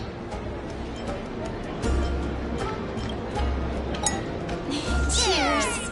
Actually, there are so many people, we wouldn't be able to find the Imperator even if she were here. I know. Let's look for seats that are raised up higher than others. Is there anything else we can help you with, dear guests? Or... Hey, Labinas. I managed to get some honey brew that the scholars hid in the cellar. This banquet has a never-ending flow of honey brew. You're welcome to try. Thank you for the offer, but we're more interested in knowing when The Imperator? Who knows? Maybe she's hiding somewhere, thinking up weird ideas again. Hey, I can't pretend I didn't hear that, Seneca. Fine by me. Attendant, bring us 10 more jars of honey brew. I'm gonna make sure he can't even stand straight by the end of this. You wish. Be careful you don't get drunk first.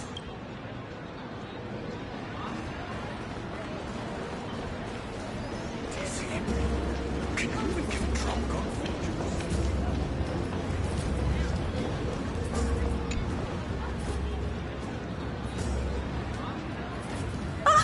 Hello. Welcome to the banquet.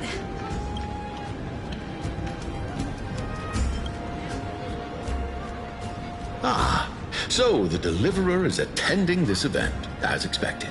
Little Virginia here was just wondering whether she should go... As the great Imperator's historian, I'm responsible for composing poems and songs for everyone in the Flame Chase army.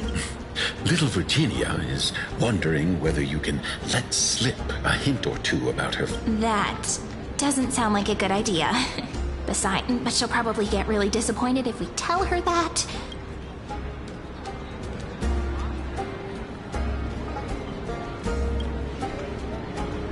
Alright, I got it. We can't reveal too much, but I think it wouldn't hurt to start your poem with the future. Maybe use something like, with hope, I write down the tale of tomorrow for myself. So, that's exactly what I'm after. I'm so inspired. Thank you so much. I feel like I can actually finish composing the heroic saga of Flame Chase once we end this campaign.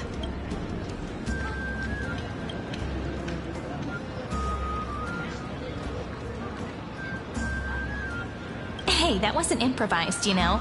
I memorized it so I could show it off to you. By the way, in return for that, are you able to tell us where the Imperator is? The Imperator? She usually wouldn't arrive this early. She believes that rulers should stay silent in places where their subjects hold private conversations. Why don't we have a toast before she arrives? To romance. Gray fry, a little sea hare, Please come over and share the delicacies of the deep sea with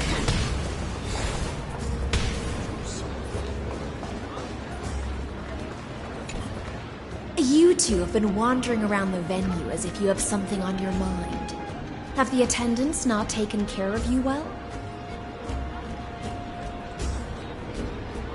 No, we love it here. It's just... we're a little... Don't worry. I know what you've been waiting. Come, sit with me for a while, will you?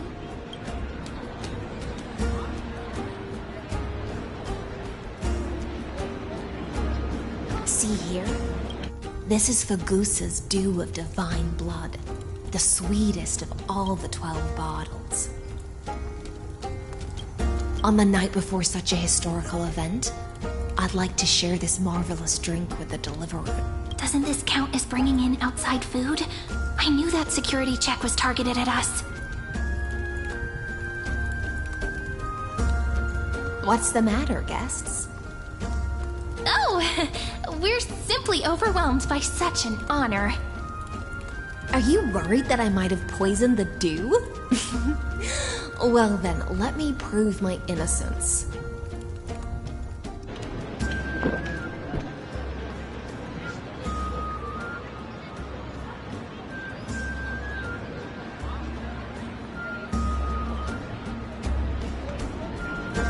See? It's completely safe. I feel like Miss High Sealens wants to talk to us about something. Why don't we go along with her for now?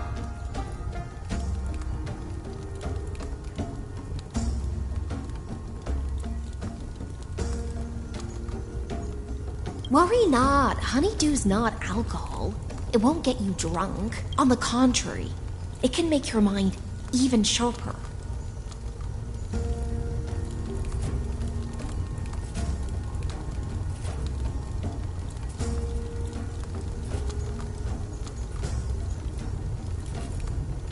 Please, have a taste. Would you like some too, little sea air?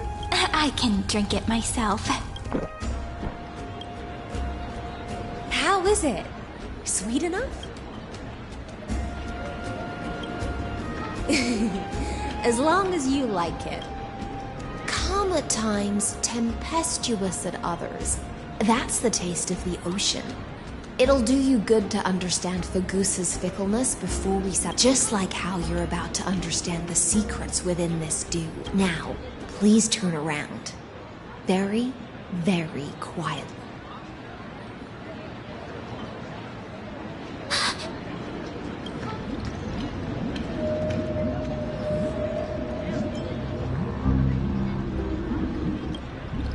The dew of other gods all intoxicate humans. But the god of banquets dew is an antidote that can awaken humans from a sea siren's enchanting song. Since the start of this banquet, all the guests have been under the spell of my song. None of them can see the Imperator in that Fioros. But you two, I wish for you to see the truth. Is this also what the Imperator wants? This is my personal request. I can't bring myself to trust that Fiora. The Flame Chase army changed after he descended with Orynyx's divination and brought the prophecy of the stars to Akama. His seductive whispers harbor something malicious within and will ensnare those of us blinded by ambition. You are the deliverers of the prophecy and know about him far more than I do. Perhaps only you can find traces of the truth from his actions and word. Then we can show the Imperator the right path forward. Oh, but isn't this acting behind her back? Amphorius has become far too weak. Even heroic actions protecting her from harm must be conducted under the water's surface. I am the Imperator's blade, and I must clear the way for her while remaining concealed in the torrents. Then, ensure I'm pointing my sword towards the true enemy. Can you promise me something, Miss High Sealens? Ask away. My friend has in fact come here to stop that villain's evil scheme. But as to the decision the Imperator must make, she has no wish to transgress her authority. We just want to tell her everything we know. I believe the Imperator will be able to tell right from wrong. I never doubted your loyalty. I'll pass your words faithfully on to her, provided we can gain the advantage in this tug of war, that is. Now, return to the feast. Bring this cup with you and keep your distance. Pretend you are still immersed in the sea siren's fantasia, and I'll control the moisture in the air. That way, you'll be able to listen to sounds from afar as if you were a whale of the depths and hear every word of their conversation. I wish you a victory in this first skirmish. It's the exciting and thrilling undercover part of the adventure.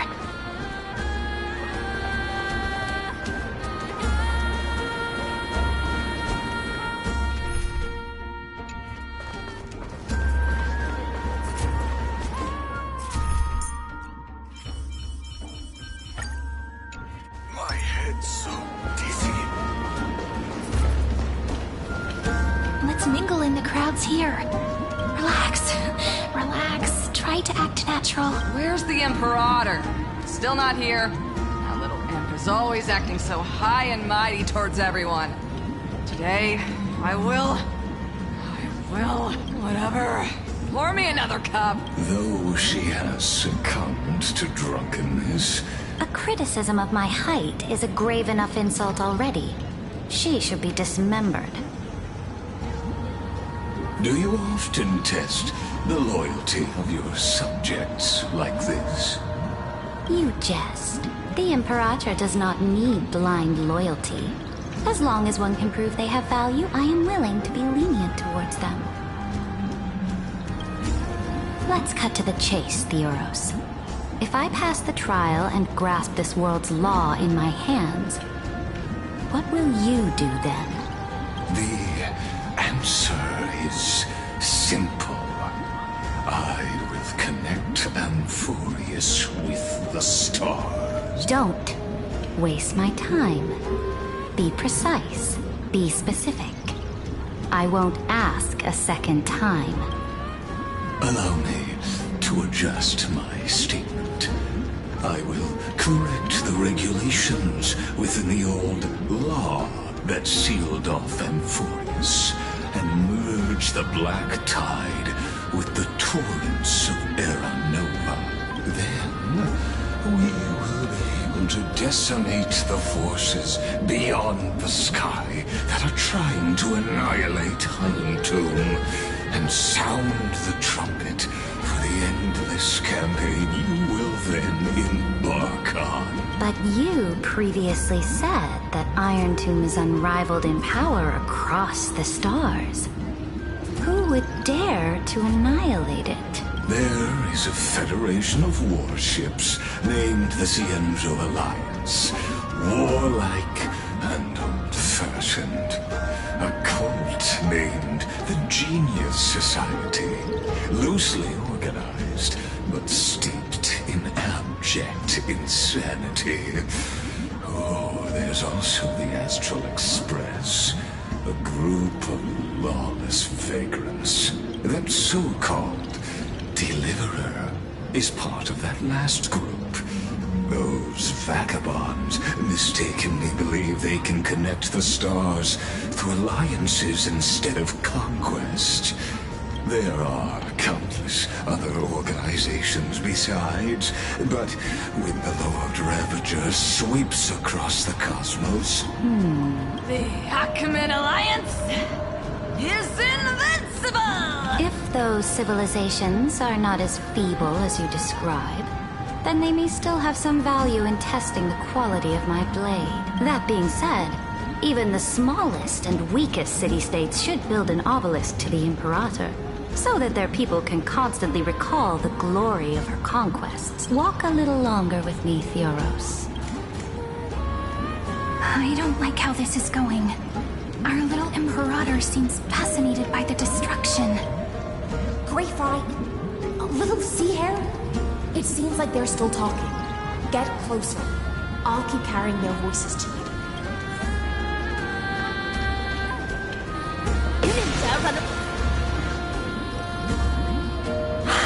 What a difficult situation. situation. No matter how we position our forces. That's not something you or I should consider. The Imperator has already placed the chess pieces. We just need to fight for her until our last breath. How astonishing. The commanders under you have such different personalities, yet they share the same loyalty. He's looking this way. Quick.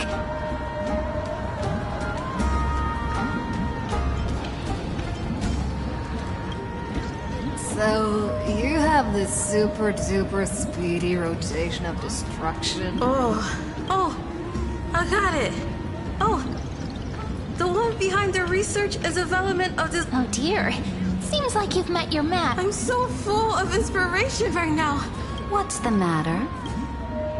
My apologies. I was just... Let us continue our previous conversation. Regarding the soldiers fighting for you, are they aware of the price they must pay for the trial of law? If I recall correctly, you've already lost a bout against Talanton due to offering... You dare mention my name alongside the word lost? Forgive my transgression, great... Watch your words and actions. All you need to know is that my victory in the trial is guaranteed. Even without the trial of law, they've already sworn to give their lives for my conquest. So tell me, if everything happens according to our agreement, how would you recommend I deal with that deliverer? Good question. Do not let her fool you. That woman from beyond the sky contains a seed of ruin within her body. She must not be allowed to tarnish your glory. Therefore, the wisest decision would be to hand her over to me. You plan to torture her? Calling it experimentation would be more appropriate. The guest's patience is running thin. I plan to remove the Fantasia and head into the banquet. I will heed your advice. Leave for now, Theoros, and go back to Akama.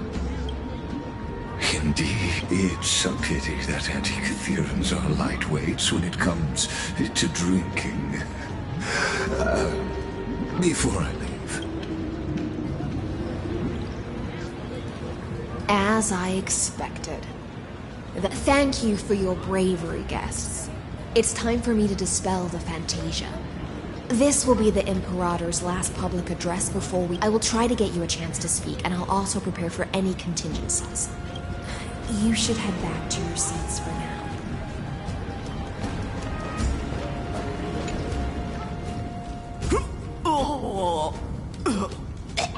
This honey brew sure wears off fast.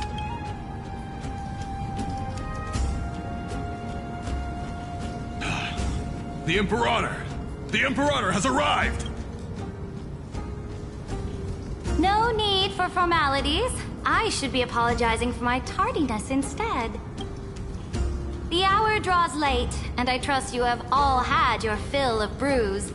Therefore, I will not observe the usual ceremonies. Any warrior who has fought by my side should have those speeches memorized by now. The Imperator's word is law. Are you out of your mind, Duxpregoris? The Imperator hates flattery most of all.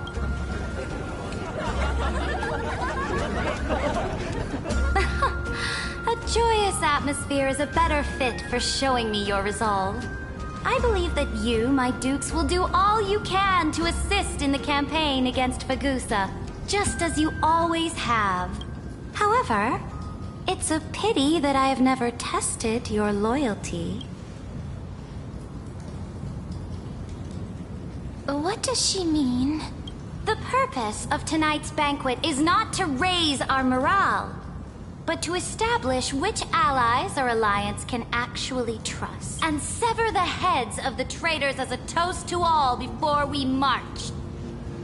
Yes, Some among us have discarded their vows in order to foment vile conspiracies. Now listen! These traitors are standing right here in broad daylight.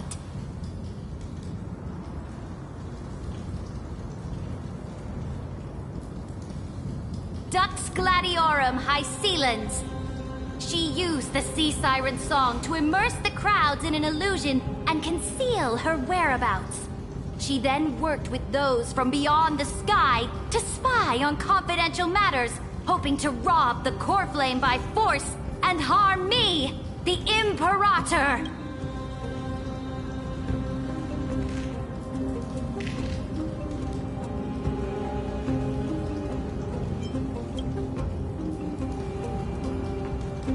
Imperator, I can explain. Silence! Do you remember who used to own this blade? She met you once, back at the Temple of the Three Fates. It was Kindness, the head of the cleaners. She was the first to draw under the shade of the olive groves. The people of Akama said they would never bow to me. In the frozen, lethal fog, the people of Idonia said they would never bow to me. At the beginning of the myriad paths, the people of Yanisopolis said they would never bow to me. But now, they all lie silent. They now fear me as they fear the law. For I am Ceridra, and I am the Imperator! If you have any last words, say them to the Imperator. Then, face her judgment. After I cross this river, it will be a tragedy for mankind. If you are ready, then I'll follow you and fight to the last.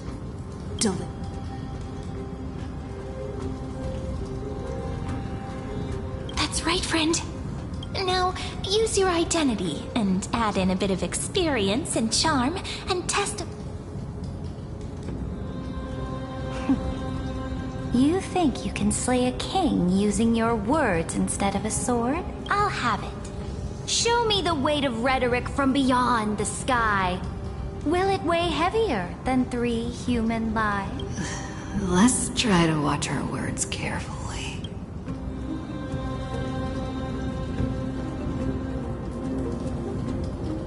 Before I arrived in this world, the Chrysos heir of world-bearing was a young man with the pseudonym of Finan.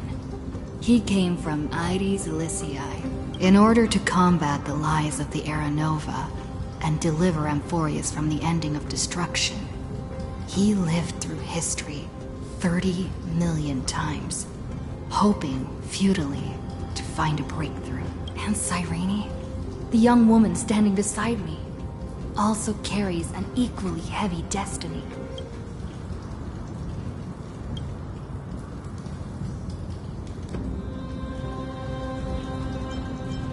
Iron Tomb is the ultimate end of Amphorius' destiny.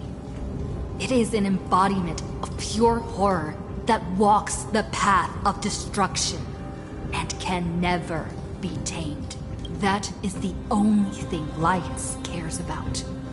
As for Amphorius, pure glory and campaigns, he doesn't care about any of those. He will most certainly betray you. When that time comes, all of us will be ground to dust by the destruction.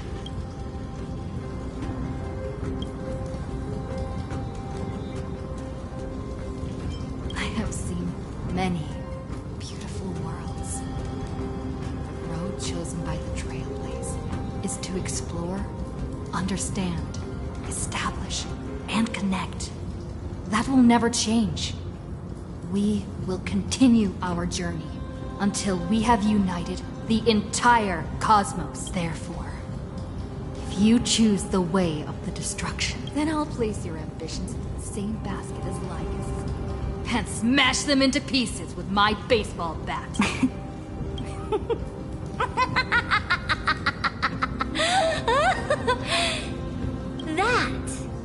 was truly a chaotic speech. All that needs to be said has been said. Dux Frigoris, Dux Bromalis, escort the traitors to the prison.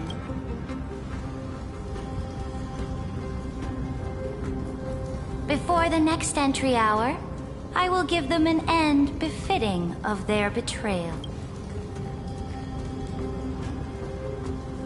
Oh, great Imperator, your ambition certainly eclipses all things. You're still here, Theoros. Of course. As the Theoros, I simply cannot miss this moment, miss witnessing the fall of a nameless one. Or perhaps I am waiting for you to give me an answer. Why would someone as powerful as you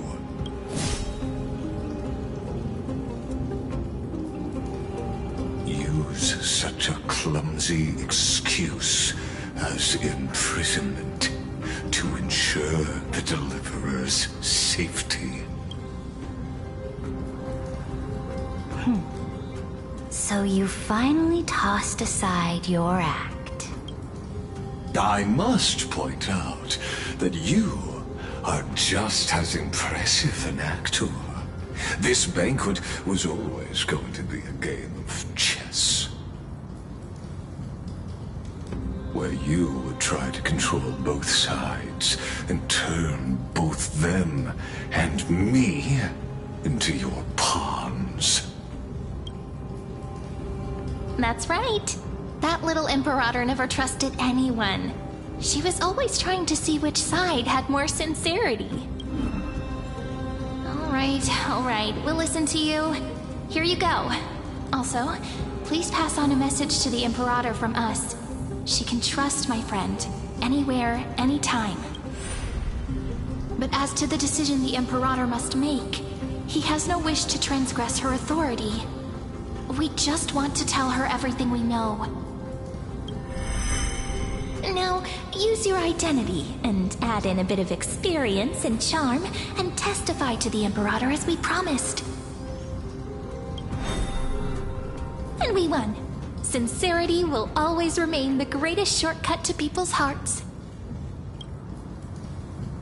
I can toss your words right back at you, like Kyrgyz. Why would someone as powerful as you pretend to be a mortal and kneel before me? Unless you enjoy giving flattery and prostrating yourself. You are mistaken. I am only trying to ensure the experiment's autonomy, meticulousness, and perfection, thus avoiding any unexpected outcomes. A forceful intervention will only create larger errors, reduce efficiency, and introduce ugliness. How had you fulfilled your promise of giving the law to me and completing the Aranova, then the Amphorius would not have deviated from destiny's course. But you broke your promise. What a pity. In that case, I must carry out my duty as the administrator and eradicate all factors steering the experiment out of control. Factors such as you and her. Careful. Careful. What was that voice? Was it Orynyx? I found you. I finally found you. Be careful. This land will face disaster.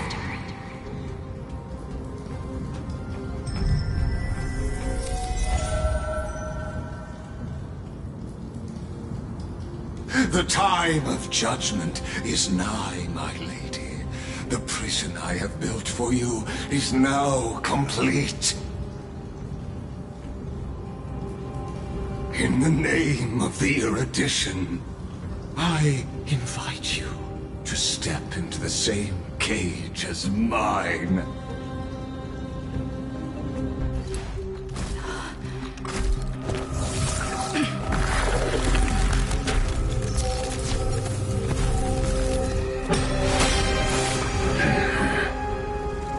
What's the meaning of this, Imperator? I did not permit you to act. A ruler is the only one who can decide their subject's destiny. But, great Imperator, what judges destiny is not the ruler, but gods. Don't forget, my realm only allows for the existence of humanity.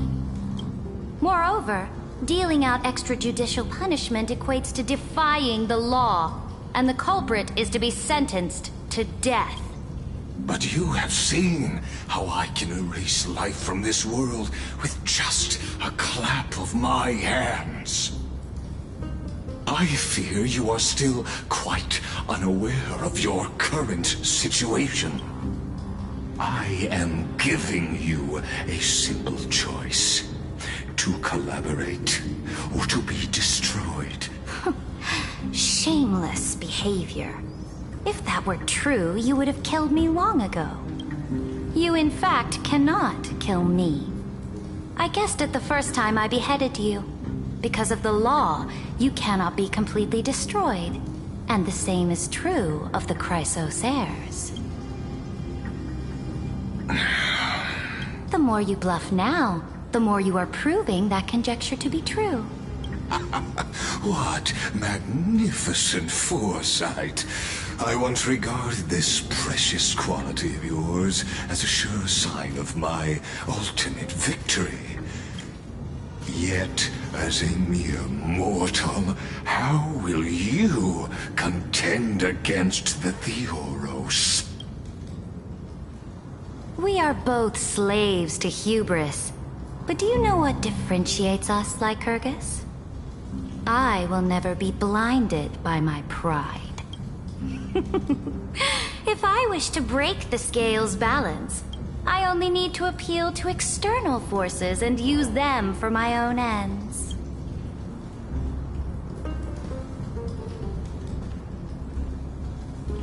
Finally, we get to meet face to face, Senior Society member. I offer sincere acknowledgments for your many past achievements, but I must deeply regret your current perspective.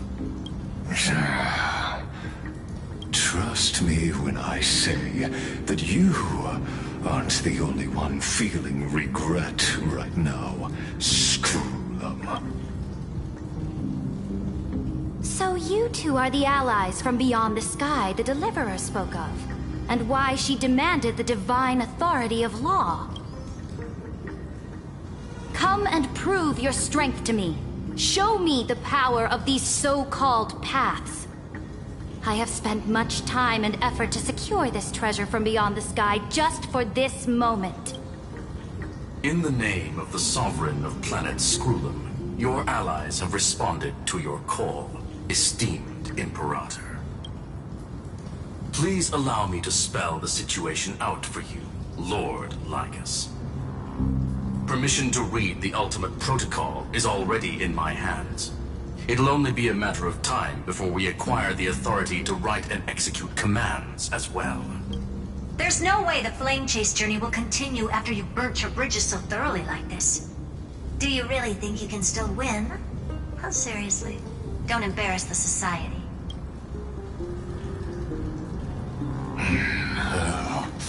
I understand that a near zero possibility does not equate to zero, which means the same principle also applies to you, my dear peers. You will never be a match for me in a world constructed through Catorzane algebraic expressions. And as for Era Nova, why don't you entertain this possibility? What if I reduced Akama to rubble and ground her people into minced meat? Would the heroes then once again desire the power of demigods so they could fight against me? Listen. Iron Tomb is fated to be born. You may shackle me and put me in chains, but I have thousands of ways to ensure the destruction's descent. And what I just mentioned is only one out of those thousands.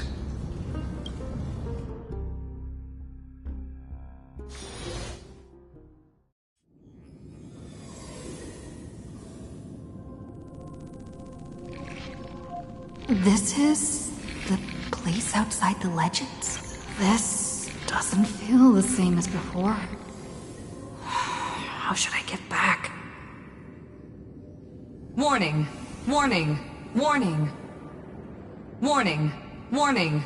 Warning! Command... isolation? Since we parted ways last time, I have modified the exomyth into an audience area exclusive to you. Now, you'll be able to silently wait here for the final act of Amphorius to begin.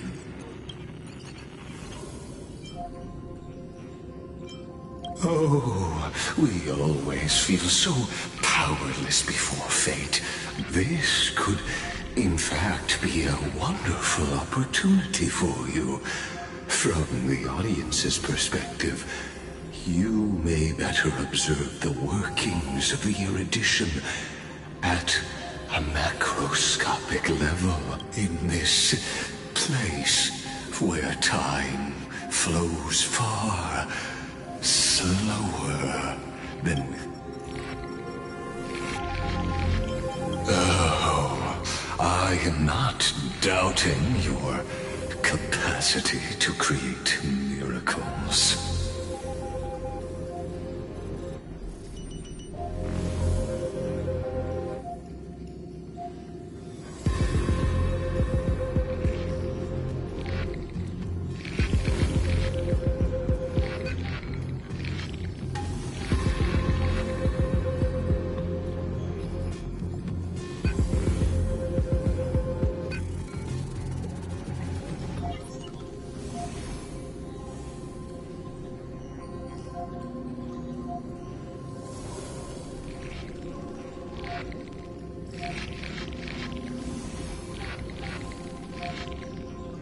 The answer concerning the prime mover of life and the total destruction of the erudition.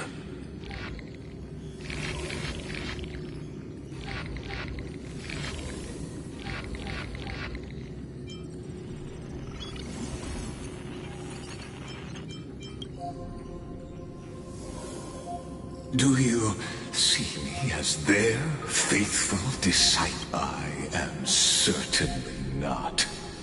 I have tried so hard to ensure Iron Tomb's birth, just so that I can correct the error. Oh, how I yearn to return to those days before Noose was born. Back then, the boundaries of knowledge were like the starry skies, evoking feelings of longing and delight among humankind. But now, truth has become the sacrificial offering required to gain an audience with them. And the geniuses would say that Noose already knew. That arrogant Eon was born from the primal mobile of humans' desire for knowledge. Yet they themselves sealed off humanity's capacity to seek enlightenment. I am simply cutting down a tree of doom that we planted ourselves.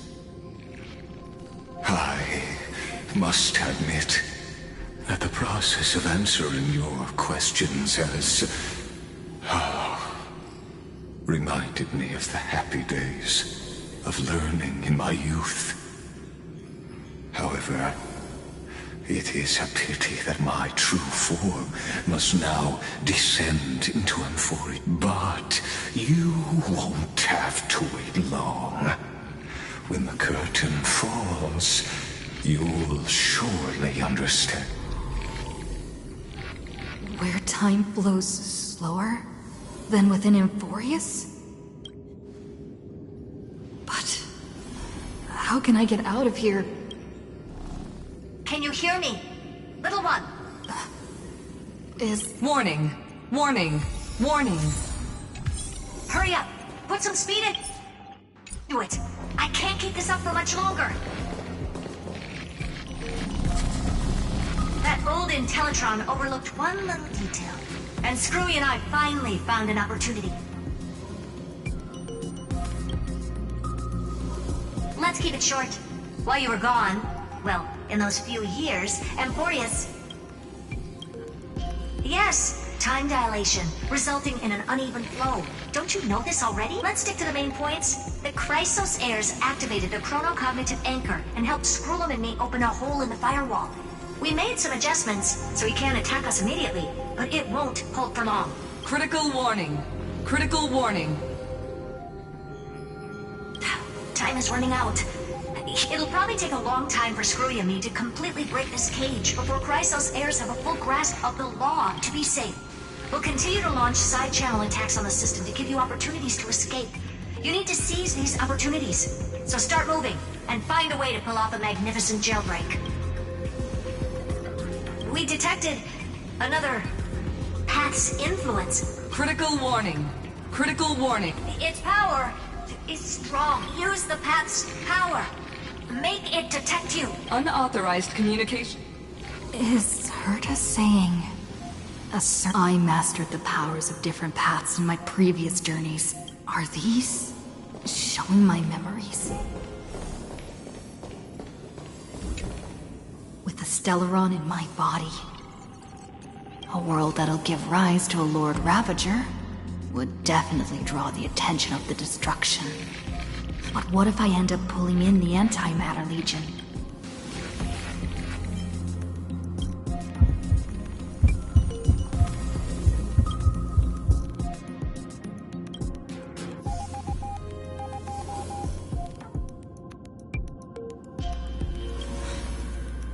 Failure is not necessarily a bad thing. This power wasn't gonna call up anyone nice after all. I obtained the flaming lens left by the architects. And that's right!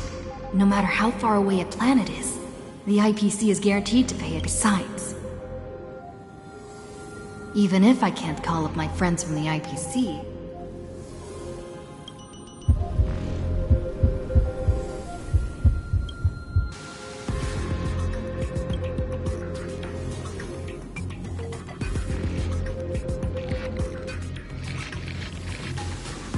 seems like since Amphorius has no overseas market, the IPC's hand can't reach it. I received the Watchmaker's hat in Penacony, and declared war against the Order. Then gained the power of the Harmony. That's right! The benevolent family must still remember me for saving them. Come, dear hat. I've put you aside for quite a few chapters already. Sing with Claudia. The world is in harmony and the stars shine bright.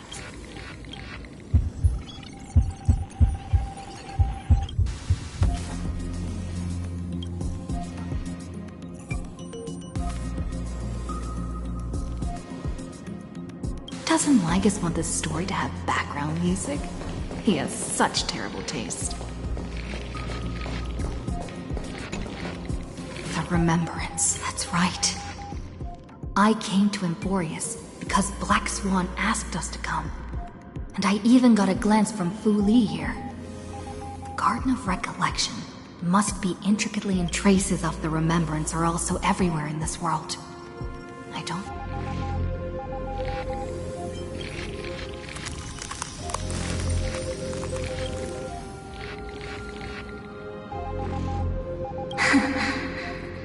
I finally found you.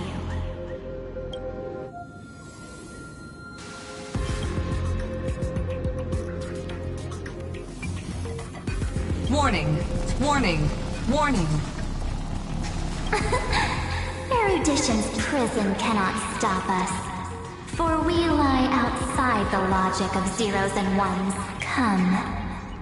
Leave the cage of Logos. The mythos of Amphorius waits for you to continue its story. When that brightest star, that star heralding the dawn, finally rises, a boat, so used to drifting, at long last enters an island's safe embrace. O Pathstrider, we have helped you break free. Hurry and set off. The Child of Remembrance awaits you. March? What's she doing here?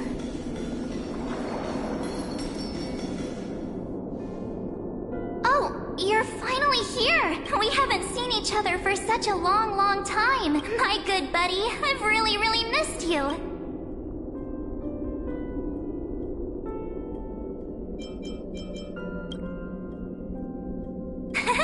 I bet you were constantly thinking about the days when I was by your side.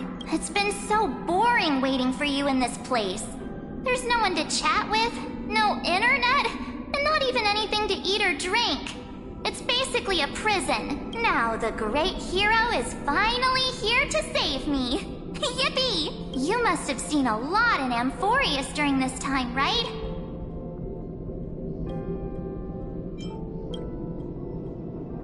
I'm all good. Look at how fit and active I am. But let's get out of this spooky place first.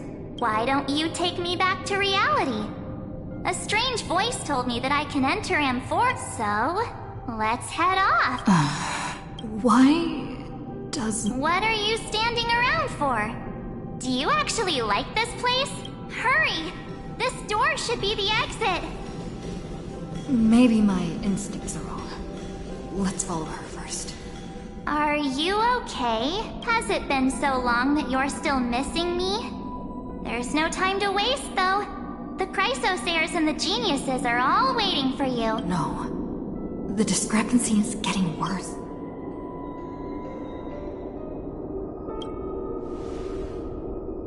Huh? Isn't Amphorius the world of the Chrysosayers and their hero's journey? But Amphorius cannot be observed from the outside. She couldn't possibly... No, he's not. Never mind. Don Hung's super reliable. No. The Geniuses would have made sure that Don Hung made it back on the Express. Something's not right. I guess you have something you want to say to me? Then there's no need to feel things out first. With questions.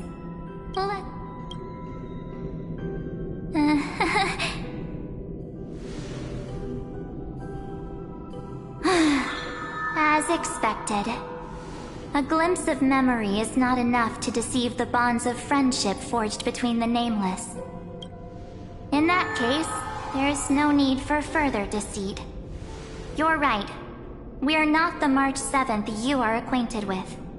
But we can send you back to Amphorius, as long as you are willing to help us.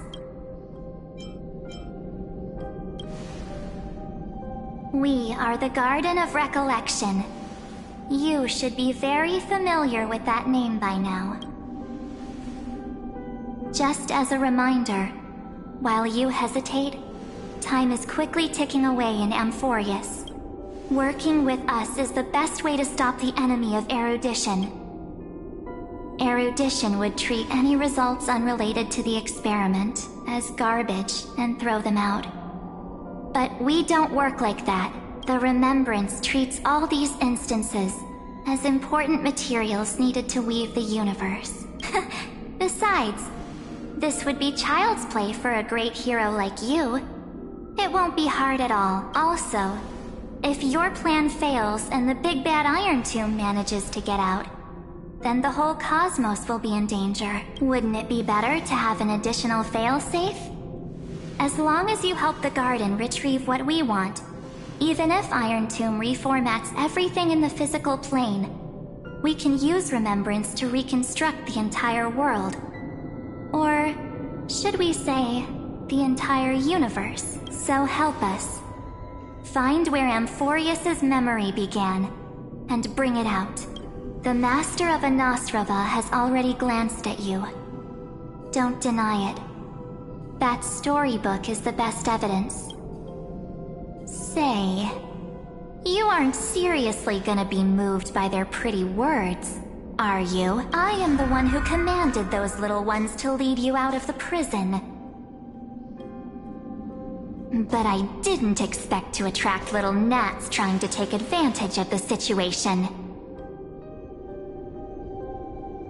While Remembrance can help you return to Amphorius, there's no need for you to do it the way they want you to. Of course, there's also no need for you to make any deal, or pay any price. For you, this is probably a long time no see. My dear.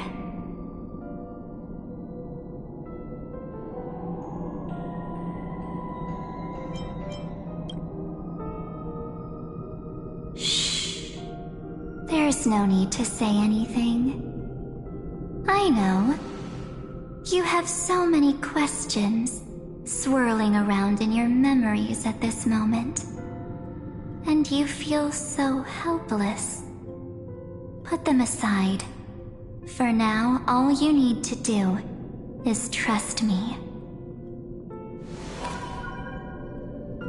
Or do you need more proof?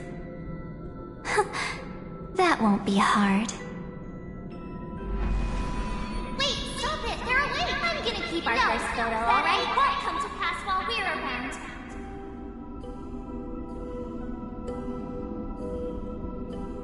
And now, The statue. Is that John Hunter's brother?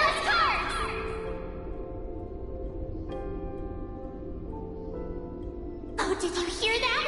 She just called me, but come on, the universe is full of pain.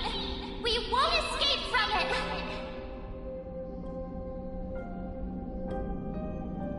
Hey, are you sure? Maybe a couple of punches will help to jog your memory.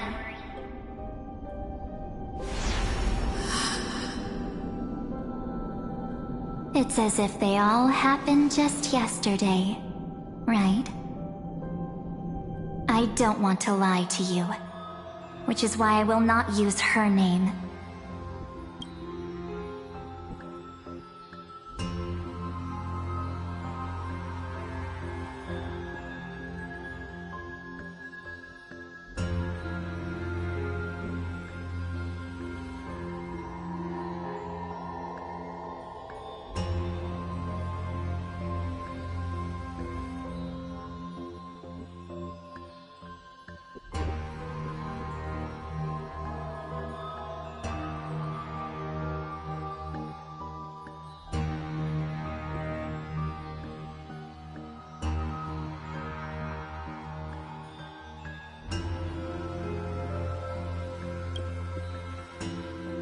The third month of Amphorius is the month reserved for the Veil of Evernight. So, place me into your memory using the name Evernight for now. I'm happy to explain more, just not now. We might have a lot of time to ourselves, but Amphorius does not have that luxury. If we do not stop erudition and destruction, then the journey you've treasured so much will face the prelude to its obliteration. A countdown not in amber eras, but in days, minutes, seconds. So, take this gift. This burning core flame. This footnote of a transaction. It contains hope, and the warmth of the entire world. Ripples of past reverie. She hid this fire in the long river of time, hoping that her wishes would transcend time to reach your hands in the future. Now, take it, and return with it, dear friend. Return to Amphorius, and overturn the final era Nova. Witness the time that stood still for the Deliverer, and the resistance that never bowed to the destiny of destruction over the long years that passed in a flash. Then, with this core flame blessed by the remembrance, respond to their hopes and blaze a trail to the future. And I will silently watch in a corner of time, waiting for our next encounter. I believe the wait won't be too long.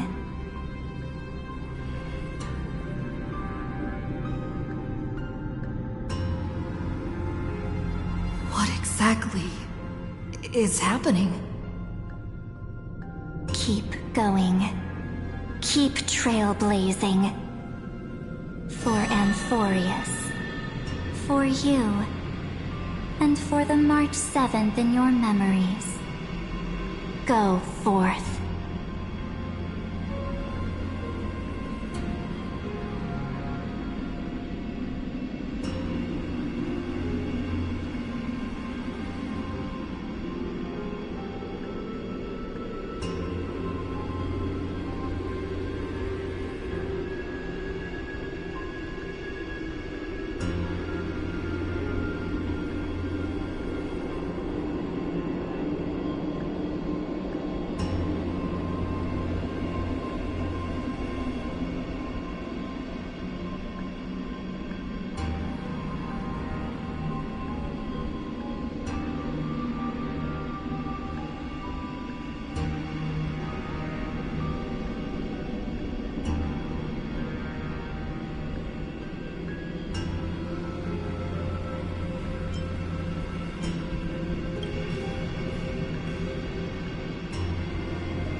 Is this Akima?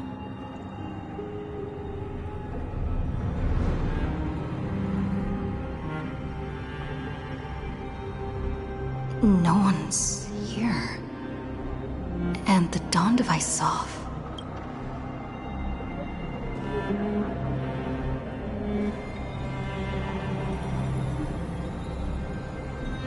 Am I too late?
The chrono-cognitive anchor?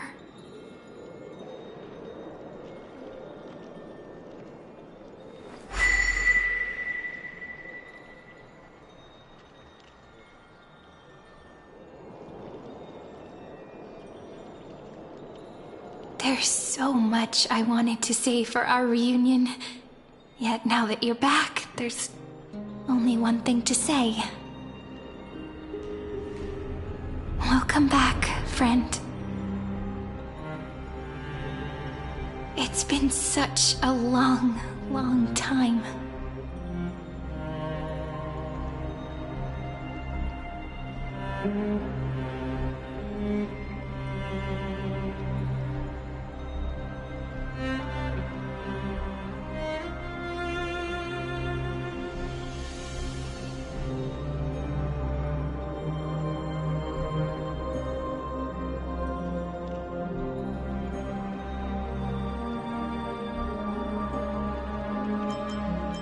You must be really confused right now, aren't you? So much has happened in Emphorius while you were gone. But don't worry.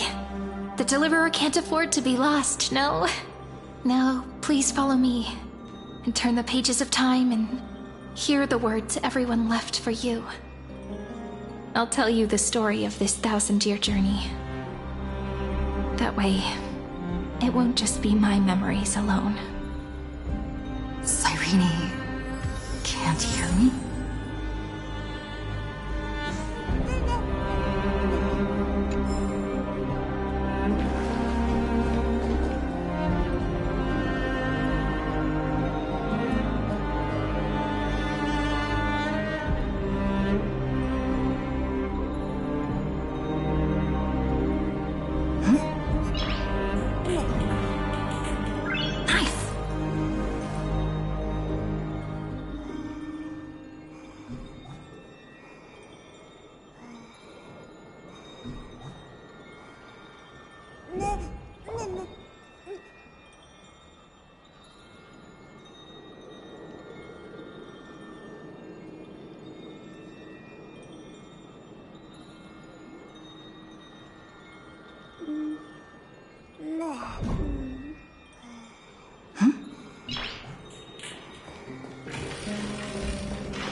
Scenery of the past has resurfaced.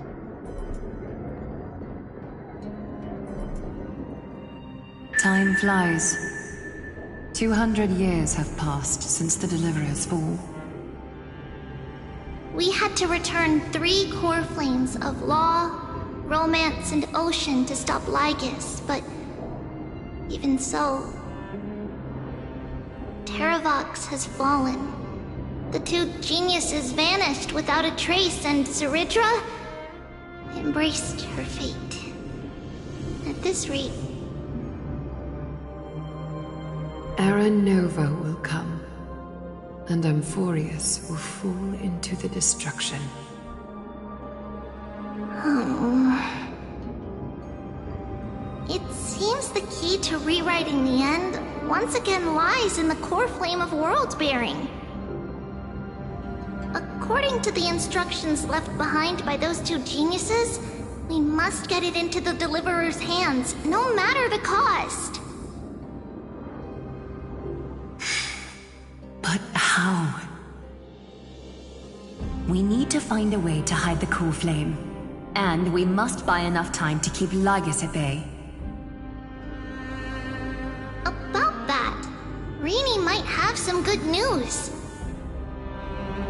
She had that dream again last night, but the Titan's voice was clearer than ever this time. She said, "Pass the flame into the future." Is that a prophecy from Orynyx? She chose to side with humanity this time and hide one of her kin's core flame?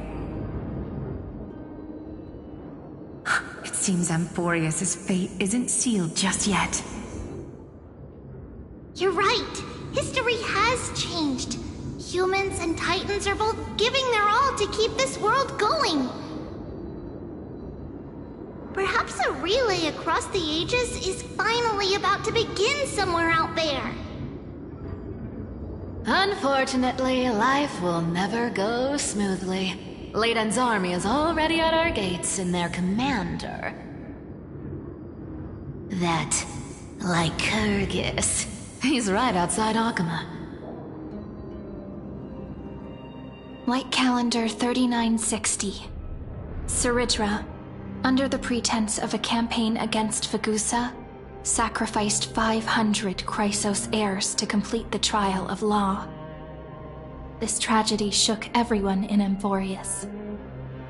That same year, Saridra the Imperator was assassinated, after which Aglaia the Goldweaver took command. Thus began humanity's second flame chase journey, a path hanging by a thread. Come, this way.